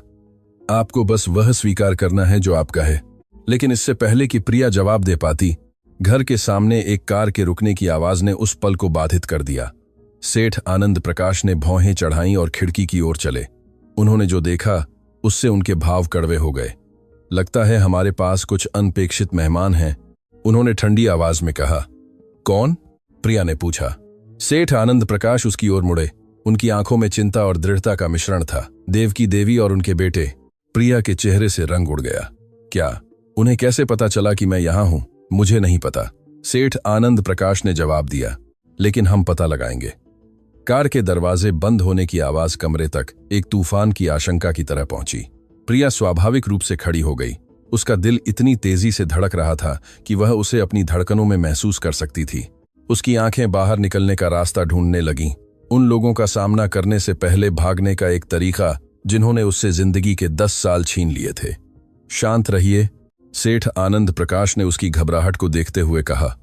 आप मेरे घर में हैं, यहां कोई आपको नुकसान नहीं पहुंचाएगा। आप उन्हें नहीं जानते। प्रिया की आवाज कांप रही थी। आप नहीं जानते कि वे क्या करने में सक्षम हैं। मैं उन्हें आपकी सोच से बेहतर जानता हूं, उन्होंने शांति से जवाब दिया। और ठीक इसी वजह से मुझे उनसे डर नहीं लगता। इससे पहले कि प्रिया जवाब दे पाती, दालान में आवाजें सुनाई दी। घरेलू सहायिका मेहमानों को रोकने की कोशिश कर रही थी, लेकिन यह स्पष्ट था कि वह सफल नहीं हो रही थी। हम जानते हैं कि वह यहां है। देवकी देवी की आवाज दीवारों को चीरती हुई एक चाकू की तरह आई। हम तुरंत सेठ आनंद प्रकाश से बात करने की मांग करते हैं। जमींदार ने आह भरी और कमरे के दरवाजे की ओर चले। आप यहीं रहिए, उन्होंने प्रिया से कहा। मैं उनसे बैठक में मिलूंगा। जब सही समय होगा तो मैं आपको बुलाऊंगा। मैं उन्हें नहीं देखना चाहती, उसने फुसफुसाया। कृपया। सेठ आनंद प्रकाश ने उसे ऐसे भाव से देखा जिसमें दृढ़ता और करुणा मिली हुई थी। प्रिया जी, मैं आपका डर समझता हूं, लेकिन आपको एक बात समझनी होगी। आपने कुछ भी गलत नहीं किया। उन्होंने किया, और अब समय आ गया है कि वे अपने कर्मों के परिणामों का सामना करें। उन्होंने एक पल का विराम लिया। इसके अलावा अगर आप अभी भागती हैं तो वे जीत जाएंगे, और जो कुछ उन्होंने आपके साथ किया उसके बाद क्या आप सच में उन्हें यह संतुष्टि देना चाहती हैं? प्रिया चुप रही। सेठ आनंद प्रकाश के शब्द उसके दिमाग में घंटियों की तरह गूंज रहे थे। 10 सालों तक वह यादों से, दर्द से, उस सब से भागती रही थी जो उसे याद दिलाता था कि उसने क्या खोया था। क्या वह अब भी भागती रहेगी जब उसे आखिरकार अपना हक वापस पाने का मौका मिला था? नहीं, उसने आखिरकार इतनी दृढ़ आवाज में कहा जितना उसने उम्मीद की थी, मैं नहीं भागूंगी। सेठ आनंद प्रकाश ने सहमति में सिर हिलाया। अच्छा, यही इंतजार कीजिए, मैं सही समय पर आपको लेने आऊंगा। वह कमरे से बाहर निकले और दरवाजा बंद कर दिया। प्रिया दिल की धड़कन तेज और हाथ कांपते हुए अकेली रह गई। वह खिड़की की ओर चली और बाहर देखा। अपनी सांसें शांत करने की कोशिश कर रही थी। बगीचे में वह उस कार को देख सकती थी जिसमें मेहमान आए थे। यह एक पुरानी गाड़ी थी, लेकिन अच्छी तरह से रखी हुई थी। वह गाड़ी जिसे कोई ऐसी समृद्धि दिखाने के लिए खरीदता है जो उसके पास नहीं है। उसने बैठक से धीमी आवाजें सुनी। वह शब्द नहीं पहचान पा रही थी, लेकिन उसे देवकी देवी की तीखी और मांगने वाली आवाज, सुरेश की गहरी और धमकी भरी आवाज, नरेश की ज्यादा तीखी और शिकायत करने वाली आवाज और सेठ आनंद प्रकाश की शांत लेकिन दृढ़ आवाज पहचान में आ रही थी। हर हमले का जवाब ऐसी शांति से दे रहे थे जो उनके वार्ताकारों को और ज्यादा गुस्सा दिला रही थी। प्रिया ने आंखें बंद की और चांदी के पेंगुइन को अपने सीने से दबाया। मुझे ताकत दो रवि, उसने फुसफुसाया। मुझे इसका सामना करने में मदद करो। उसे नहीं पता था कि कितना समय बीता। 5 मिनट भी हो सकते थे या 1 घंटा भी। समय रुक गया था। डर और प्रत्याशा के बीच निलंबित था। आखिरकार कमरे का दरवाजा खुला। सेठ आनंद प्रकाश दरवाजे पर गंभीर लेकिन नियंत्रित भाव के साथ दिखाई दिए। समय हो गया है, उन्होंने बस कहा। प्रिया ने सिर हिलाया और अपने शरीर से अनजान महसूस करते हुए, जैसे उसका शरीर अपनी मर्जी से चल रहा हो, उनके पास चली। वे दोनों गलियारे से मुख्य बैठक तक गए और जब प्रिया ने दरवाजे की चौखट पार की तो समय रुक गया। वहां देवकी देवी बैठी थी, एक सिंहासन पर बैठी हुई की तरह, अपनी काली साड़ी और तिरस्कार के स्थायी भाव के साथ। पिछले 10 सालों में वह बूढ़ी हो गई थी, लेकिन उनकी नजर वैसी ही थी, ठंडी, हिसाब किताब लगाने वाली, ऐसी द्वेष से भरी हुई जो खुद को खाती हुई लगती थी। उनके बगल में सम्मान के साथ खड़े सुरेश और नरेश थे। दोनों सालों में मोटे हो गए थे और उनके चेहरे पर अत्यधिक जीवन के निशान थे, लेकिन उनकी आंखें, वे आंखें जो प्रिया को अंतिम संस्कार से याद थीं, वैसी ही थीं, लालची, क्रूर, मानवता के किसी भी निशान से रहित। एक पल के लिए किसी ने बात नहीं की। देवकी देवी ने सबसे पहले खामोशी तोड़ी। तो यह सच था, उसने जहर से भरी आवाज में कहा। वह भूखी मरती हुई अभी भी जिंदा है, मां। सुरेश ने चेतावनी दी, लेकिन बुढ़िया ने उसे नजरअंदाज कर दिया। खुद को देखो, उसने प्रिया को ऊपर से नीचे तक घृणा से देखते हुए कहा। गंदी, फटी हुई, कचरे की बदबू आ रही है। यही वह है जिसे मेरे बेटे ने चुना, इसी के लिए उसने हमें छोड़ दिया। प्रिया को लगा कि शब्द उसे मुक्के की तरह मार रहे हैं, लेकिन वह पीछे नहीं हटी।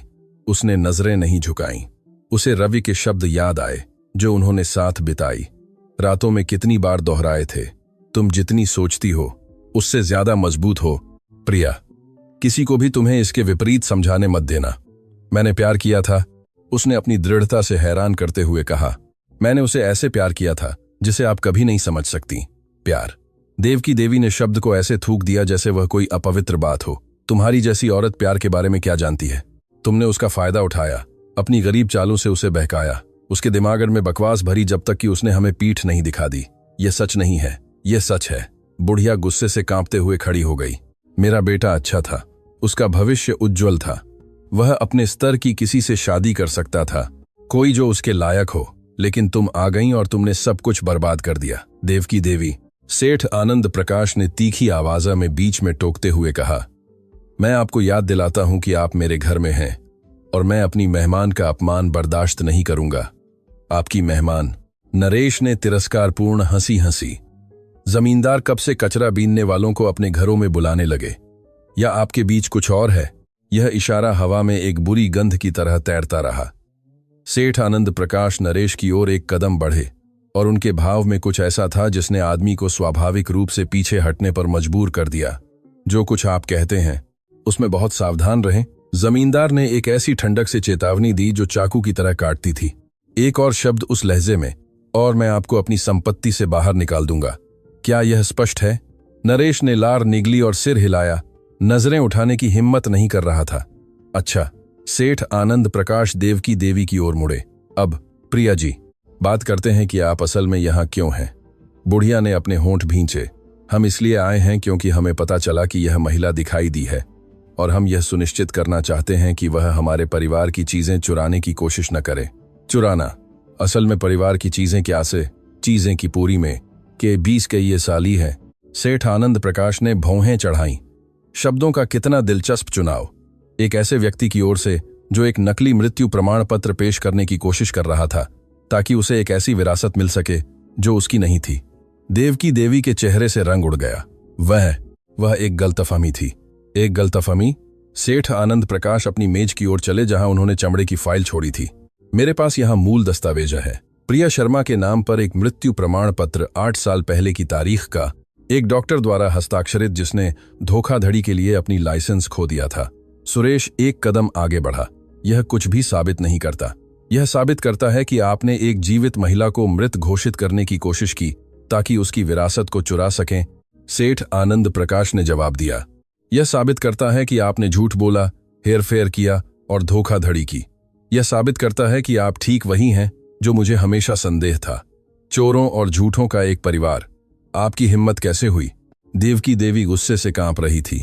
मेरा परिवार सम्मानित है। हमारे पास एक नाम है जिसकी रक्षा करनी है। आपका नाम? सेठ आनंद प्रकाश धीरे धीरे उसकी ओर बढ़े। उसका कोई मूल्य नहीं है और आज के बाद सबको पता चलेगा। आप क्या कहना चाहते हैं? सेठ आनंद प्रकाश मुस्कुराए, लेकिन उस मुस्कान में कोई गर्माहट नहीं थी। मेरा मतलब है, देवकी देवी, कि मैंने अधिकारियों से संपर्क किया है। मैंने उन्हें सभी दस्तावेजों की प्रतियां भेजी हैं, नकली मृत्यु प्रमाण पत्र, वे पत्र जहां आपने विरासत का दावा किया था, उन लोगों के बयान जिन्हें आपने प्रिया के मरने की बात कहने के लिए रिश्वत दी थी। कमरे में पूरी खामोशी छा गई।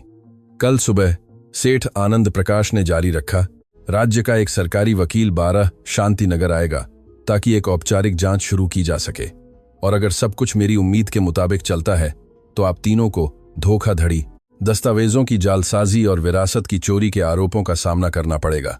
देवकी देवी सोफे पर गिर गईं जैसे उनके पैर अब उन्हें संभाल नहीं सकते थे। नहीं, आप ऐसा नहीं कर सकते। मैंने कर दिया। आपको हमारे वकीलों से सुनना पड़ेगा। सुरेश चिल्लाया, लेकिन उसकी आवाज धमकी भरी से ज्यादा हताश लग रही थी। आपके वकील मेरे वकीलों से संपर्क कर सकते हैं, सेठ आनंद प्रकाश ने शांति से जवाब दिया।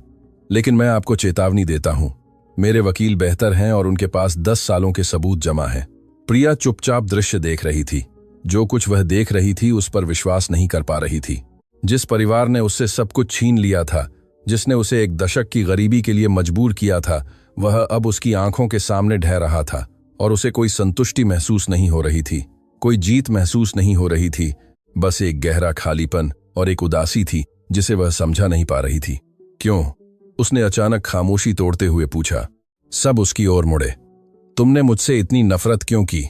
उसने सीधे देवकी देवी की ओर देखते हुए जारी रखा। मैंने तुम्हारे साथ कभी कुछ नहीं किया। मैंने रवि को पूरे दिल से प्यार किया। मैंने उसकी देखभाल की, उसका सम्मान किया, उसे खुश किया। यह काफी क्यों नहीं था? देवकी देवी ने उसे ऐसी आंखों से देखा जो एक पुराने द्वेष से चमक रही थीं, क्योंकि उसने तुम्हें मुझ पर छोड़ दिया था। उसने फुसफुसाया, मेरा बेटा, मेरा बच्चा, जिसकी मुझे सच में परवाह थी। उसने मुझे एक ऐसी महिला के लिए पीठ दिखा दी जिसके पास कुछ भी नहीं था, न पैसा, न पद, न परिवार, कुछ भी नहीं। उसने एक पल का विराम लिया, और जब वह मर गया तो तुम अभी भी जिंदा थी। तुम, जो कुछ भी लायक नहीं थी, सांस ले रही थी जबकि मेरा बेटा जमीन के नीचे सड़ रहा था। तुम्हें क्या लगता है मुझे कैसा लगा होगा? प्रिया को लगा कि उसकी आंखों से आंसू बह रहे हैं। मैंने भी रवि को खो दिया, उसने कहा। मैंने भी उसकी मौत का दुख सहा। हम उस दर्द को साझा कर सकते थे, हम एक दूसरे का समर्थन कर सकते थे, लेकिन आपने मुझसे नफरत करना चुना। नफरत ही मेरे पास बची थी, बुढ़िया ने जवाब दिया। और पहली बार प्रिया ने क्रूरता के नकाब के पीछे कुछ देखा। उसने एक टूटी हुई महिला को देखा, एक ऐसे दर्द से ग्रस्त थी जिसे वह संभाल नहीं पाई थी, जिसने अपनी हानि को जहर में बदल दिया था और अपने आसपास सब कुछ जहर से भर दिया था। उसने उसे माफ नहीं किया, लेकिन किसी तरह उसे समझ गई। देवकी देवी के शब्दों के बाद की खामोशी इतनी घनी थी कि उसका अपना वजन था। प्रिया उसे घूर रही थी, जो उसने अभी अभी सुना था उसे संसाधित कर रही थी। यह माफी नहीं थी, यह पछतावा नहीं था, यह बस एक स्पष्टीकरण था। ठंडे और नंगे तरीके से बताया गया था कि उस महिला ने उसे क्यों तबाह करने का फैसला किया था। और हालांकि इससे कुछ भी नहीं बदला, कम से कम अब वह समझ गई। देवकी देवी की नफरत का उससे कोई लेना देना नहीं था। यह वास्तव में दर्द से, हानि से, यह स्वीकार करने की अक्षमता से था कि उसके बेटे ने अपनी मां से ज्यादा किसी और महिला को चुना था। यह प्यार से पैदा हुई नफरत थी, एक मुड़ा हुआ, कब्जा करने वाला, बीमार प्यार, लेकिन आखिरकार प्यार ही था। देवकी देवी। प्रिया ने आखिरकार इतनी शांति से कहा कि वह खुद हैरान थी।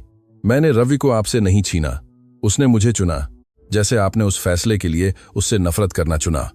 बुढ़िया हैरानी से नजर ऊपर उठाई। मैंने कभी अपने बेटे से नफरत नहीं की। नहीं। प्रिया ने उसकी ओर एक कदम बढ़ाया। तो आपने उसे क्यों दूर किया? आपने उसे क्रूर पत्र क्यों भेजे? आपने उसे अपने परिवार और जिस महिला से वह प्यार करता था उसके बीच चुनाव करने के लिए क्यों मजबूर किया? यह सच नहीं है। रवि ने मुझे सब कुछ बताया। प्रिया ने जारी रखा। उसने मुझे बताया कि आपने उसे कैसे धोखेबाज कहा, कैसे उसके भाइयों ने उससे बात करना बंद कर दिया, कैसे हर बार जब वह पास आने की कोशिश करता तो आप लोग उसे ठुकरा देते थे। शब्द पत्थरों की तरह गिर रहे थे, हर एक पिछले से भारी। वह आपसे प्यार करता था। प्रिया ने कहा, सब कुछ के बावजूद वह आपसे प्यार करता था और वह आपसे सुलह किए बिना मर गया। क्या आप जानती हैं कि उसे कितना दुख हुआ था? देवकी देवी ने जवाब नहीं दिया। जब से वह आई थी पहली बार ऐसा लग रहा था कि उसके पास शब्द नहीं है। मैंने अपने पति को खो दिया, प्रिया ने जारी रखा, लेकिन आपने बहुत ज्यादा खोया। आपने एक बेटा खोया, एक भाई खोया जो आपको माफ करने को तैयार था अगर आपने उसे मौका दिया होता। और उसकी याद का सम्मान करने के बजाय आपने एकमात्र व्यक्ति को नष्ट करने का फैसला किया जिसने अंत तक उससे प्यार किया। सुरेश ने तनावपूर्ण आवाज में बीच में टोकते हुए कहा, तुम्हें हमसे ऐसे बात करने का कोई हक नहीं है। मुझे पूरा हक है, प्रिया ने जवाब दिया, उसकी ओर मुड़ते हुए। तुमने मेरी जिंदगी के 10 साल छीन लिए। तुमने मुझे सड़क पर बिना कुछ दिए छोड़ दिया, जबकि तुमने वह सब रख लिया जो मेरे पति ने मेरे लिए छोड़ा था। तुमने मुझे मृत घोषित कर दिया ताकि मेरी विरासत को चुरा सको, और अब तुम मुझसे कहते हो कि मुझे बात करने का कोई हक नहीं है। नरेश ने मुट्ठियां भींचकर एक कदम आगे बढ़ाया। सावधान रहो औरत, जो कहती हो। या क्या? प्रिया पीछे नहीं हटी। क्या तुम मुझे मारोगे? क्या तुम मुझे धमकाओगे? तुम मेरे साथ और क्या कर सकते हो जो तुमने पहले ही नहीं किया? सेठ आनंद प्रकाश उनके बीच आ गए। बहुत हो गया, उन्होंने अधिकार से कहा। मेरे घर में कोई किसी को नहीं छुएगा। नरेश पीछे हटा, लेकिन उसका भाव अभी भी शत्रुतापूर्ण था। यह ऐसे ही नहीं रहेगा, उसने बुदबुदाया। हमारे अधिकार हैं, आपके अधिकार, सेठ आनंद प्रकाश ने जवाब दिया। तब खत्म हो गए जब आपने धोखाधड़ी करने का फैसला किया।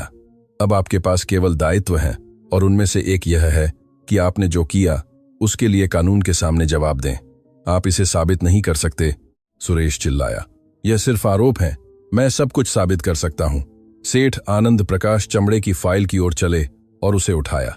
मेरे पास यहां आपका नकली मृत्यु प्रमाण पत्र है जिसमें आपकी उंगलियों के निशान हैं। मेरे पास उन लोगों के बयान हैं जिन्हें आपने रिश्वत दी थी। मेरे पास बैंक रिकॉर्ड हैं जो दिखाते हैं कि आपने दस्तावेजों की जालसाजी के लिए भुगतान किया था। उन्होंने एक पल का विराम लिया। क्या आप अभी भी कहना चाहते हैं कि मैं इसे साबित नहीं कर सकता? खामोशी ही एकमात्र जवाब था। देवकी देवी, जो इस दौरान स्थिर रही थी, आखिरकार बोली, आप क्या चाहते हैं? उसकी आवाज मुश्किल से सुनाई दे रही थी। आप क्या चाहते हैं ताकि यह सब गायब हो जाए? सेठ आनंद प्रकाश ने उसे तिरस्कार से देखा। क्या आपको लगता है कि यह कोई बातचीत है? क्या आपको लगता है कि आप अपनी राह खरीद सकती हैं जैसे आपने बाकी सब कुछ खरीदा है? हर किसी की एक कीमत होती है। मैं नहीं, जमींदार ने जवाब दिया, और प्रिया जी भी नहीं। सब प्रिया की ओर मुड़े। वह कमरे के केंद्र में खड़ी थी। चांदी का पेंगुइन उसके गले में चमक रहा था और उसकी आंखें उस परिवार पर टिकी थीं जिसने उसे इतना नुकसान पहुंचाया था। तो तुम क्या चाहते हो? सुरेश ने ऐसे लहजे में पूछा जो सुलह करने वाला लगने की कोशिश कर रहा था लेकिन हताश लग रहा था। पैसे, सार्वजनिक माफी। तुम्हें क्या चाहिए ताकि तुम हमें शांति से रहने दो? प्रिया ने एक पल के लिए इस पर विचार किया। वह सच में क्या चाहती थी? बदला। उसने सालों तक उसका सपना देखा था, उन ठंडी रातों में जहां भूख और अकेलापन उसे खा जाते थे। उसने इन लोगों को उसी तरह से दुख पहुंचाने के 1000 तरीके सोचे थे जैसे उन्होंने उसे दुख पहुंचाया था, लेकिन अब उन्हें वहां इतना छोटा, अपनी हताशा में इतना दयनीय देखकर बदला अब उतना मीठा नहीं लग रहा था। न्याय, हाँ, वह उसका एक हिस्सा था जो वह चाहती थी। वह चाहती थी कि दुनिया सच्चाई जाने। वह चाहती थी कि उन्होंने जो किया था उसके लिए वे भुगतान करें। लेकिन कुछ और था, कुछ ऐसा जो वह 10 सालों से बिना जाने ढूंढ रही थी। शांति। वह शांति चाहती थी। वह चाहती थी कि वह बिना अतीत के भूतों के पीछा किए सो सके। वह चाहती थी कि वह रवि के बारे में सोच सके, बिना दर्द के उसे डुबोए। वह जीना चाहती थी, सच में जीना, सिर्फ जीवित रहना नहीं। और इसके लिए उसे छोड़ना था, नफरत छोड़ना, नाराजगी छोड़ना, उन जंजीरों को छोड़ना जो उसे इन लोगों और उन्होंने जो किया था उससे बांधे हुए थीं। मुझे आपसे कुछ नहीं चाहिए, उसने आखिरकार कहा। सेठ आनंद प्रकाश सहित सभी के चेहरों पर हैरानी स्पष्ट थी। क्या? सुरेश को कुछ समझ नहीं आया। कुछ भी नहीं, प्रिया ने दोहराया। मुझे आपका पैसा नहीं चाहिए, मुझे आपकी माफी नहीं चाहिए, मुझे आपसे कुछ भी नहीं चाहिए। तो क्या तुम हमें जाने दोगी? नरेश की आंखों में उम्मीद चमक उठी। नहीं, प्रिया ने सिर हिलाया। यह मुझ पर निर्भर नहीं करता, यह कानून पर निर्भर करता है। अगर सेठ आनंद प्रकाश आरोप लगाना चाहते हैं तो यह उनका हक है। आपने अपराध किए हैं और आपको उनके लिए जवाब देना होगा। लेकिन तुमने अभी कहा कि तुम्हें कुछ नहीं चाहिए। देवकी देवी ने विरोध किया। मुझे अपने लिए कुछ नहीं चाहिए, प्रिया ने स्पष्ट किया। लेकिन न्याय इस बारे में नहीं है कि मैं क्या चाहती हूं, यह इस बारे में है कि क्या सही है।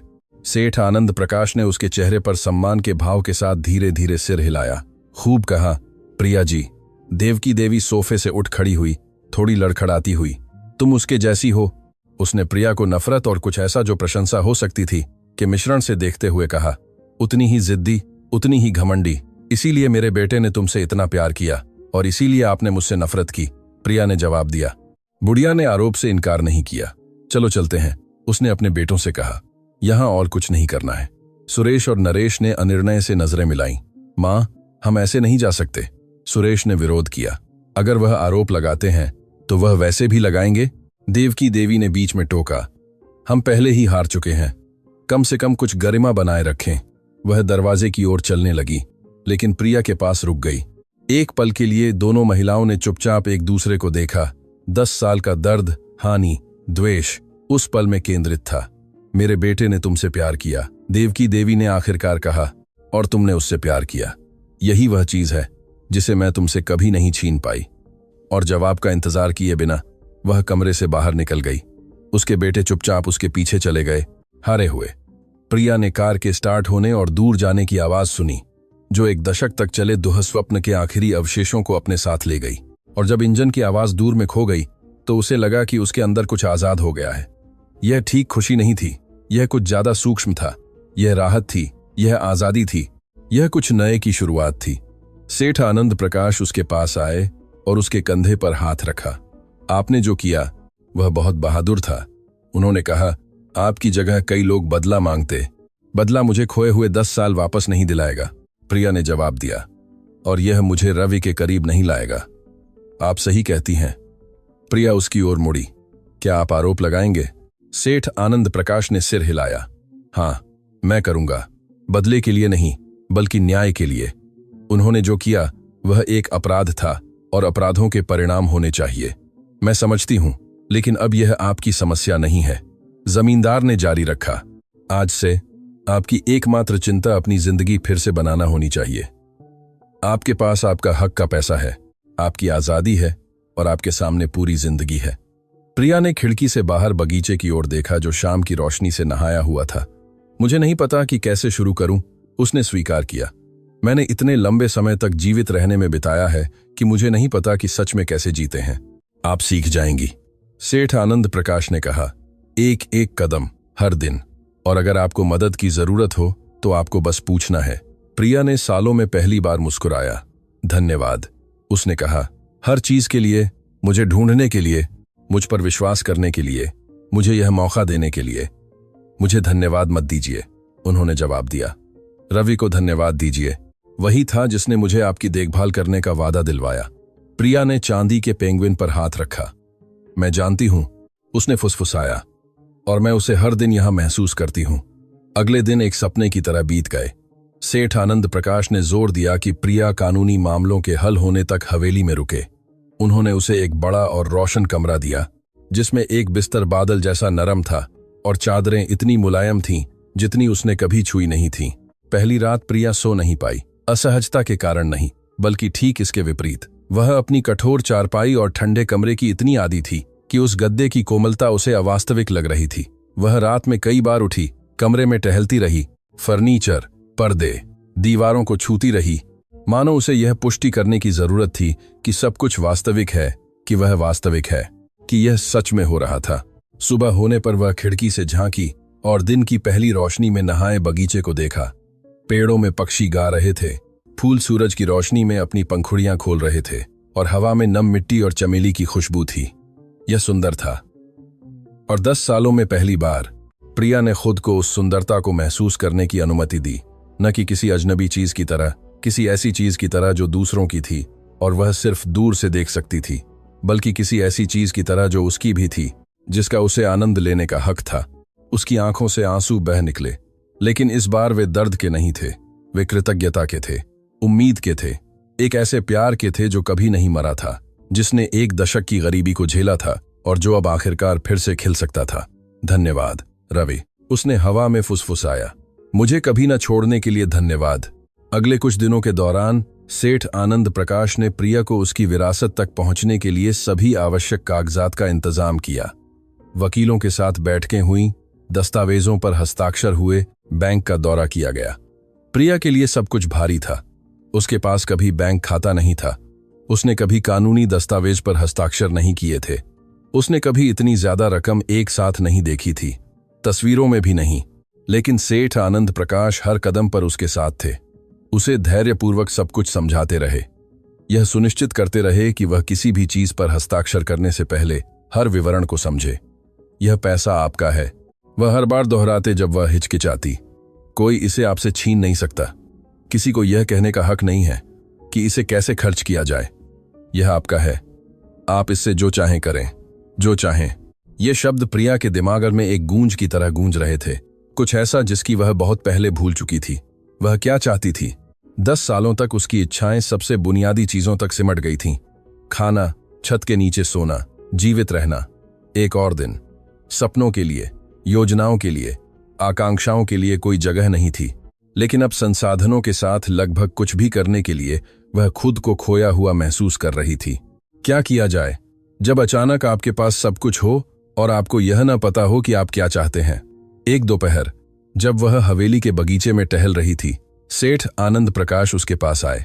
आप चिंतित दिख रही हैं, उन्होंने कहा। सब ठीक है? प्रिया ने कमजोर सी मुस्कान दी। मैं ठीक हूं, बस भ्रमित हूं। किस बारे में? सब कुछ के बारे में, उसने स्वीकार किया। अब क्या करना है? अब मैं कौन हूं? सेठ आनंद प्रकाश ने समझदारी से सिर हिलाया। इतने बड़े बदलाव के बाद ऐसा महसूस करना सामान्य है। आपने इतने लंबे समय तक एक खास तरीके से जिंदगी जी है, नए से तालमेल बिठाने में समय लगता है। यह सिर्फ वही नहीं है। प्रिया एक गुलाब के पौधे के पास रुकी और एक पंखुड़ी सहलाई। 10 सालों तक मुझे खड़े रखने वाली एकमात्र चीज रवि की याद थी। हर दिन मैं उसे सोचते हुए उठती थी, मैं उसे सोचते हुए काम करती थी, उसे सोचते हुए सोती थी। वह मेरा आगे बढ़ने का कारण था। उसने एक पल का विराम लिया। लेकिन अब जब मेरे पास फिर से शुरुआत करने का मौका है, तो मुझे एहसास होता है कि मैं उस दर्द के बिना कौन हूं यह नहीं जानती। मुझे नहीं पता कि मैं क्या चाहती हूं, मुझे क्या पसंद है, मुझे क्या खुश करता है। ऐसा लगता है कि मैंने इतने लंबे समय तक जीवित रहने में बिताया है कि मैं जीना भूल गई हूं। सेठ आनंद प्रकाश एक पल के लिए चुप रहे, उसके शब्दों पर विचार करते हुए। क्या आप जानती हैं कि रवि ने मुझसे एक बार क्या कहा था? उन्होंने आखिरकार पूछा। प्रिया ने उत्सुकता से उसकी ओर देखा। उसने कहा था कि आप सबसे मजबूत इंसान हैं जिसे वह जानता था, कि आपने उन चीजों को झेला है जो किसी और को तबाह कर देती, और आप गरिमा के साथ आगे बढ़ती रहीं, जिसकी वह बहुत तारीफ करता था। प्रिया की आंखों में आंसू आ गए। उसने यह भी कहा था, सेठ आनंद प्रकाश ने जारी रखा, कि आपका एक सपना था, एक सपना जो आप दोनों साझा करते थे। एक सपना, एक अपना घर। जमींदार ने जवाब दिया। एक बगीचा जहां आप फूल लगा सकें और एक कार्यशाला जहां आप अपने हाथों से काम कर सकें। रवि कहता था कि आप हस्तकला में बहुत कुशल थीं, कि आप उन चीजों से सुंदर चीजें बनाती थीं जिन्हें दूसरे कचरा मानते थे। प्रिया को लगा कि उसका दिल सिकुड़ गया है। उसे याद आया, उसे वे रातें याद आईं जब वह और रवि भविष्य के बारे में बात करते थे, उस घर के बारे में जो वे एक दिन बनाएंगे, उस बगीचे के बारे में जिसे वह उगाएगी, उन चीजों के बारे में जिन्हें वह अपने हाथों से बनाएगी। वे छोटे मामूली सपने थे, लेकिन वे उनके थे। मैं भूल गई थी, उसने फुसफुसाया। मैं भूल गई थी कि मैंने कभी ऐसे किसी चीज का सपना देखा था। तो अब आपके पास इसे हकीकत बनाने का मौका है, सेठ आनंद प्रकाश ने कहा। आपके पास पैसा है, आपके पास आजादी है, आपको बस फैसला करना है। प्रिया ने अपने आसपास के बगीचे को देखा, फूलों को, पेड़ों को, उस सुंदरता को जो जमीन से निकलती थी जब कोई उसे उगाने के लिए समय निकालता था, और अचानक उसे ठीक ठीक पता चल गया कि वह क्या करना चाहती थी। एक हफ्ते बाद प्रिया ने शांतिनगर के बाहरी इलाके में एक जमीन खरीदने के कागजात पर हस्ताक्षर किए। यह कोई बड़ी या शानदार जमीन नहीं थी। यह जमीन का एक मामूली टुकड़ा था जिसमें पहाड़ी का नजारा था और एक नाला उसके एक किनारे से बहता था। लेकिन जब प्रिया ने उसे पहली बार देखा तो उसे पता चला कि वह एकदम सही था। यहां, उसने नाले के पास एक बिंदु की ओर इशारा करते हुए कहा, मैं यहां अपना घर बनाऊंगी। सेठ आनंद प्रकाश, जो उसके साथ जमीन देखने आए थे, मुस्कुराए। यह एक अच्छी जगह है, शांत, गांव के शोर से दूर। मुझे यही चाहिए, प्रिया ने जवाब दिया। शांति और खामोशी और बनाने के लिए जगह, क्योंकि यही उसकी योजना थी। वह बैठकर पैसे खत्म होने का इंतजार नहीं करने वाली थी। वह काम करेगी, वह बनाएगी, वह अपने दर्द को कुछ सुंदर में बदल देगी। अगले कुछ महीनों तक प्रिया ने अपने घर के निर्माण की निगरानी की। यह एक साधारण लेकिन मजबूत निर्माण था। मिट्टी की दीवारों, टाइल वाली छत और एक बड़ा बरामदा जहां वह बैठकर सूर्यास्त देख सकती थी। घर के बगल में उसने एक बड़ा गोदाम बनवाया जिसमें काम करने की मेजों, अलमारियों और उसे जरूरी सभी उपकरणों के लिए पर्याप्त जगह थी, क्योंकि प्रिया ने फैसला किया था कि वह कचरा बीनने के उन सभी सालों का कुछ करेगी। वह दूसरों द्वारा फेंकी गई चीजों से सुंदरता बनाएगी। वह यह साबित करेगी कि कुछ भी या कोई भी मुक्ति से परे नहीं है। जिस दिन वह अपने नए घर में चली गई, प्रिया हर कमरे में टहलती रही, दीवारों, फर्नीचर, खिड़कियों को छूती रही। सब कुछ नया था, सब कुछ उसका था, और एक दशक में पहली बार उसे लगा कि वह घर पर है। उस रात सोने से पहले प्रिया ने चांदी का पेंगुइन निकाला और उसे खिड़की के पास एक शेल्फ पर रखा, जहां चांद की रोशनी उसे रोशन कर सके। हमने कर दिखाया मेरे प्यार, उसने फुसफुसाया। यह वह घर नहीं है जिसका हमने साथ सपना देखा था, लेकिन यह मेरा है, यह हमारा है, और मैं इसे प्यार से भर दूंगी जैसे तुमने मुझे भरा था, और तारों के पार कहीं से। प्रिया कसम खा सकती थी कि उसने रवि की आवाज सुनी जो उसे जवाब दे रही थी, मुझे पता था कि तुम यह कर लोगी, मैंने हमेशा जाना था। और अगर आपको भी प्रिया जैसी कहानियां पसंद आ रही हैं, जिन्होंने राख से अपनी जिंदगी फिर से बनाने की ताकत पाई, तो मुझे टिप्पणियों में बताएं कि आप हमें कहां से देख रहे हैं। मुझे आपके संदेश पढ़ना और यह जानना पसंद है कि हम इस रास्ते में अकेले नहीं हैं, क्योंकि हम सभी ने कभी न कभी महसूस किया है कि दुनिया ने हमें पीठ दिखा दी है, और हम सभी यह जानने के लायक हैं कि हमेशा उम्मीद होती है। रिसाइकलिंग गोदाम 3 महीने बाद खुला। प्रिया ने उसका नाम पेंगुइन रखा, उस लॉकेट के सम्मान में जो एक दशक के अकेलेपन में उसका एकमात्र साथी था। उसके द्वारा हाथ से पेंट किए गए साइन बोर्ड पर एक नीले रंग के बैकग्राउंड पर एक छोटा चांदी का पेंगुइन बना था, जिसके नीचे कला और रिसाइकलिंग कार्यशाला लिखा था। यह कोई साधारण व्यवसाय नहीं था, यह एक ऐसी जगह थी जहां कबाड़ को खजानों में बदला जाता था।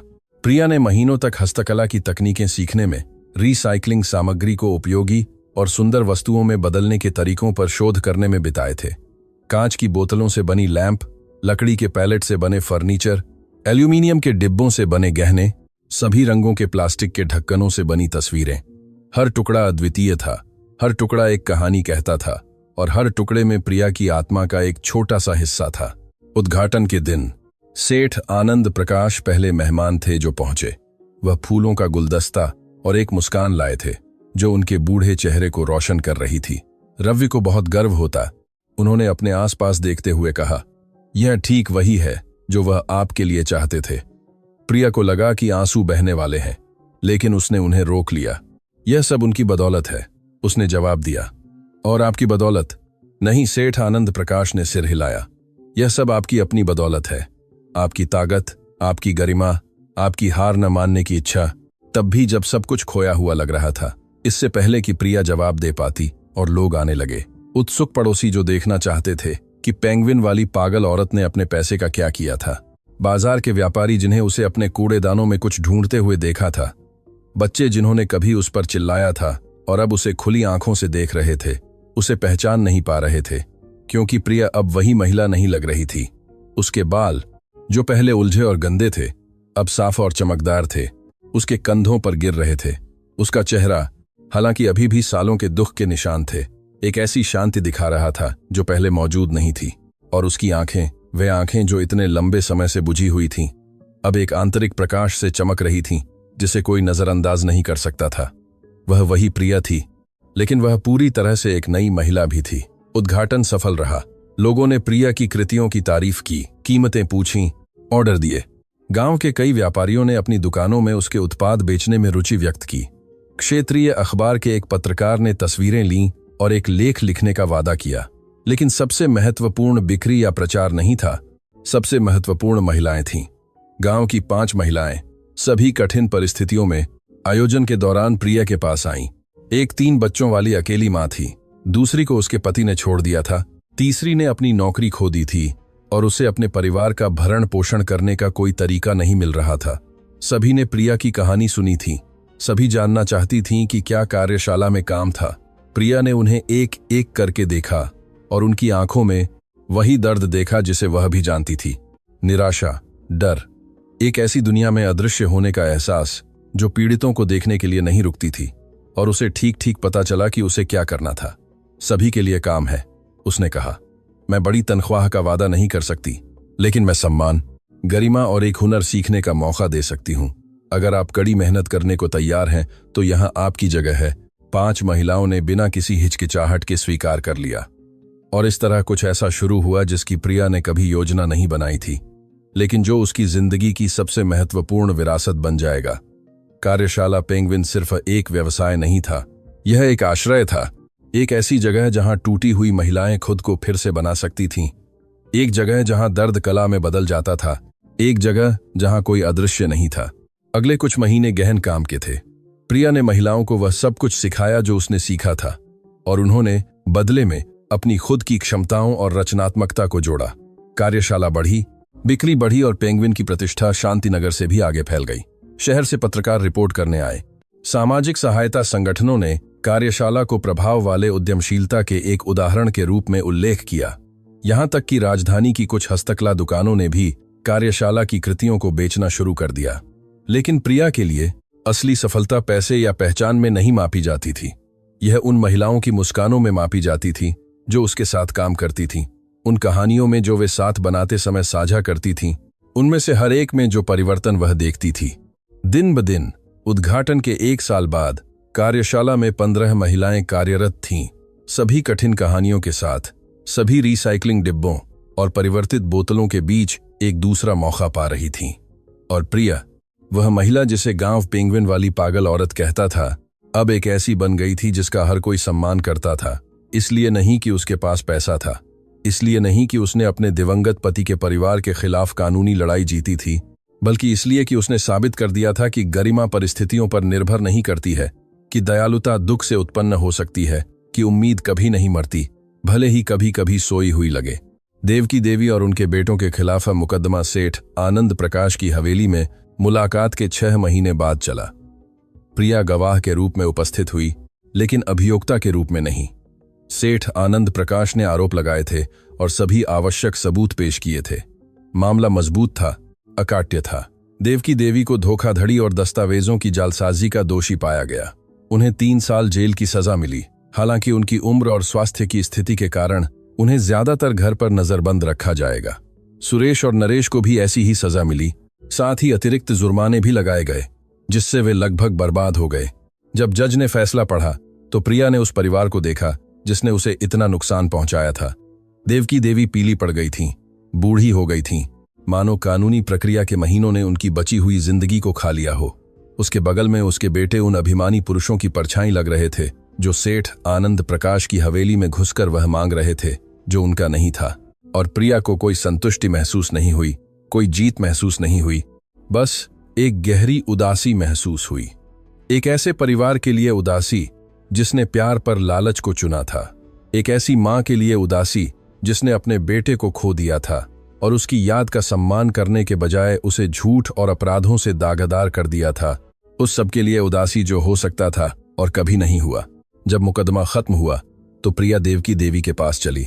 गार्ड चौकन्ने हो गए, लेकिन उसने हाथ उठाकर इशारा किया कि सब ठीक है। देवकी देवी, उसने धीमी आवाज में कहा ताकि केवल वही सुन सके, मुझे उम्मीद है कि एक दिन आपको शांति मिलेगी, मेरे लिए नहीं बल्कि रवि के लिए। वह नहीं चाहता था कि आपका परिवार ऐसे खत्म हो। बुढ़िया ने थकी हुई आंखों से उसे देखा, जो पहले दुश्मनी से भरी थीं, अब खाली थीं। मैं तुम्हारी माफी के लायक नहीं हूं, उसने बुदबुदाया। शायद नहीं, प्रिया ने जवाब दिया, लेकिन माफी आपके लिए नहीं है, यह मेरे लिए है, ताकि मैं बैर के बोझ के बिना आगे बढ़ सकूं। और जवाब का इंतजार किए बिना वह मुड़ गई और अदालत से बाहर निकल गई। बाहर सूरज इतनी तीव्रता से चमक रहा था मानो वह एक लंबी रात के अंत का जश्न मना रहा हो। सेठ आनंद प्रकाश अपनी कार के पास उसका इंतजार कर रहे थे। सब ठीक है? उन्होंने पूछा। प्रिया ने सुबह की ताजी हवा में गहरी सांस ली। हाँ, उसने जवाब दिया, मुझे लगता है कि मैं आखिरकार ठीक हूं।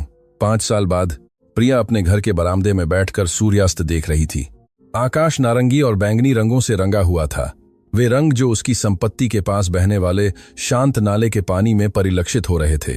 उसके द्वारा खुद उगाया गया बगीचा पूरे फूलों से भरा हुआ था, जिसमें गुलाब, गेंदे और चमेली की खुशबू हवा में फैल रही थी। यह सुंदर था और यह उसका था। पेंगविन कार्यशाला एक सहकारी समिति में विस्तारित हो गई थी, जिसमें 40 से ज्यादा महिलाएं कार्यरत थीं। उनके पास पूरे क्षेत्र की हस्तकला दुकानों के साथ अनुबंध थे। उन्होंने सामाजिक उद्यमिता के लिए पुरस्कार जीते थे और उनकी कहानी अखबारों, पत्रिकाओं और यहां तक कि एक वृत्तचित्र में भी बताई गई थी, जो राष्ट्रीय टेलीविजन पर प्रसारित हुआ था। लेकिन प्रिया के लिए सबसे महत्वपूर्ण हमेशा वही रहा था, महिलाएं, कहानियां, परिवर्तन। हर बार जब वह अपनी एक कर्मचारी को किसी कठिनाई से उबरते हुए देखती थी, हर बार जब वह उनमें से किसी को यह कहते हुए सुनती थी कि कार्यशाला ने उसकी जिंदगी बदल दी थी, तो प्रिया को लगता था कि उसने जो कुछ भी सहा था वह सार्थक था। दर्द ने उसे गढ़ा था, हानि ने उसे सिखाया था, और प्यार ने, वह प्यार जो रवि ने उसे दिया था और जिसे उसने इतने सालों तक अपने दिल में संजोए रखा था, उसे बचाया था। सेठ आनंद प्रकाश का 2 साल पहले निधन हो गया था, शांतिपूर्वक अपने बिस्तर पर अपने परिवार से घिरे हुए। प्रिया उनके अंतिम संस्कार में शामिल हुई थी और वह ऐसे रोई थी जैसे उसने रवि की मौत के बाद से नहीं रोई थी, क्योंकि सेठ आनंद प्रकाश सिर्फ एक परोपकारी व्यक्ति से ज्यादा थे। वह एक दोस्त थे, एक रक्षक थे। वह कड़ी थे जिसने उसे अतीत से जोड़ा था और उसे भविष्य बनाने की अनुमति दी थी। अपनी वसीयत में जमींदार ने उसके लिए एक पत्र छोड़ा था। प्रिया ने उसे इतनी बार पढ़ा था कि उसे याद हो गया था। प्रिया, उसमें लिखा था, जब मैं रवि से मिला तो मुझे पता चला कि वह एक खास आदमी था, लेकिन जब मैं आपसे मिला तो मुझे समझ आया कि वह आपसे इतना प्यार क्यों करता था। आप में एक ऐसी रोशनी है जो कभी नहीं बुझती, चाहे कितनी भी अंधेरा क्यों न हो। मेरी कहानी का हिस्सा बनने देने के लिए धन्यवाद, और मुझे यह दिखाने के लिए धन्यवाद कि दयालुता हमेशा जीतती है, भले ही कभी कभी देर से आए। प्यार और प्रशंसा के साथ, आनंद प्रकाश। प्रिया ने चांदी के पेंगविन पर हाथ रखा जो अभी भी उसके गले में लटका हुआ था। उसने उसे कभी नहीं उतारा था, कभी नहीं उतारेगी। यह रवि के साथ उसका संबंध था, उसे याद दिलाता था कि सच्चा प्यार कभी नहीं मरता। यह सिर्फ यादों में, ताकत में, तब आगे बढ़ने की क्षमता में बदल जाता है जब सब कुछ खोया हुआ लगता है। सूरज पहाड़ियों के पीछे छिप गया और आकाश में पहले तारे दिखाई देने लगे। प्रिया मुस्कुराई। हमने कर दिखाया मेरे प्यार, उसने हवा में फुसफुसाया। जो कुछ भी हमने साथ सपना देखा था, हमने उसे कर दिखाया। वह बरामदे से उठी और अपने घर के अंदर चली गई। मुख्य बैठक की दीवार पर उसकी शादी की, जो अकेली थी, जिसे उसने गरीबी के उन सभी सालों में संजोए रखा था, उसके बगल में एक नई तस्वीर थी। प्रिया कार्यशाला की महिलाओं से घिरी हुई, सभी मुस्कुरा रही थीं, सभी अपने हाथों से बनाई गई कृतियों को पकड़े हुए थीं। 2 तस्वीरें, 2 जिंदगी, जो थी और जो उसने बनाई थी। रोशनी बुझाने से पहले प्रिया ने रवि की तस्वीर को एक आखिरी बार देखा। युवा, मुस्कुराता हुआ, शाश्वत। शुभ रात्रि मेरे प्यार, उसने कहा। मुझे कभी अकेला न छोड़ने के लिए धन्यवाद। और रात की खामोशी में वह कसम खा सकती थी कि उसने उसकी आवाज सुनी जो उसे जवाब दे रही थी, मैंने कभी नहीं छोड़ा, मैं कभी नहीं छोड़ूंगा। प्रिया ने आंखें बंद कीं और मुस्कुराई, क्योंकि उसने कुछ ऐसा सीख लिया था जिसे समझने में उसे पूरी जिंदगी लग गई थी। जब कोई चला जाता है तो प्यार खत्म नहीं होता, फिलहाल खता है, बाली नहीं मंत्रा खता। प्यार रहता है, बदलता है, गुणा होता है, और अगर आप इसकी अच्छी देखभाल करते हैं तो यह हमेशा आपके साथ रहता है। और इस तरह वह महिला जिसे पूरे गांव ने कचरा बीनने वाली कहा था, गरिमा, उम्मीद और कृतज्ञता का सबसे शुद्ध उदाहरण बन गई। इसलिए नहीं कि पैसे ने उसे बदल दिया था, इसलिए नहीं कि न्याय आखिरकार मिल गया था, बल्कि इसलिए कि उसने कभी सबसे अंधेरे पलों में भी यह मानना नहीं छोड़ा था कि वह बेहतर की हकदार थी। और उस विश्वास ने, उस छोटी सी लौ ने, जिसे रवि ने इतने साल पहले उसके दिल में जलाया था, आखिरकार उसके रास्ते को प्रकाश की ओर रोशन कर दिया। अगर इस कहानी ने आपके दिल को छुआ, अगर किसी पल आपको लगा कि आंसू निकलना चाहते हैं, तो मुझे एक टिप्पणी छोड़ें और बताएं कि किस हिस्से ने आपको सबसे ज्यादा प्रभावित किया, क्योंकि मैं ये कहानियां आपके लिए लिखती हूं ताकि हमें याद दिला सकें कि हम कितनी बार भी गिरें, हम हमेशा उठ सकते हैं, ताकि हमें याद दिला सकें कि गरीबी से गरिमा नहीं खोती, ताकि हमें याद दिला सकें कि सच्चा प्यार कभी नहीं मरता, यह सिर्फ बदलता है। अंत तक मेरे साथ रहने के लिए धन्यवाद और याद रखें, आप भी अपने दूसरे मौके के हकदार हैं।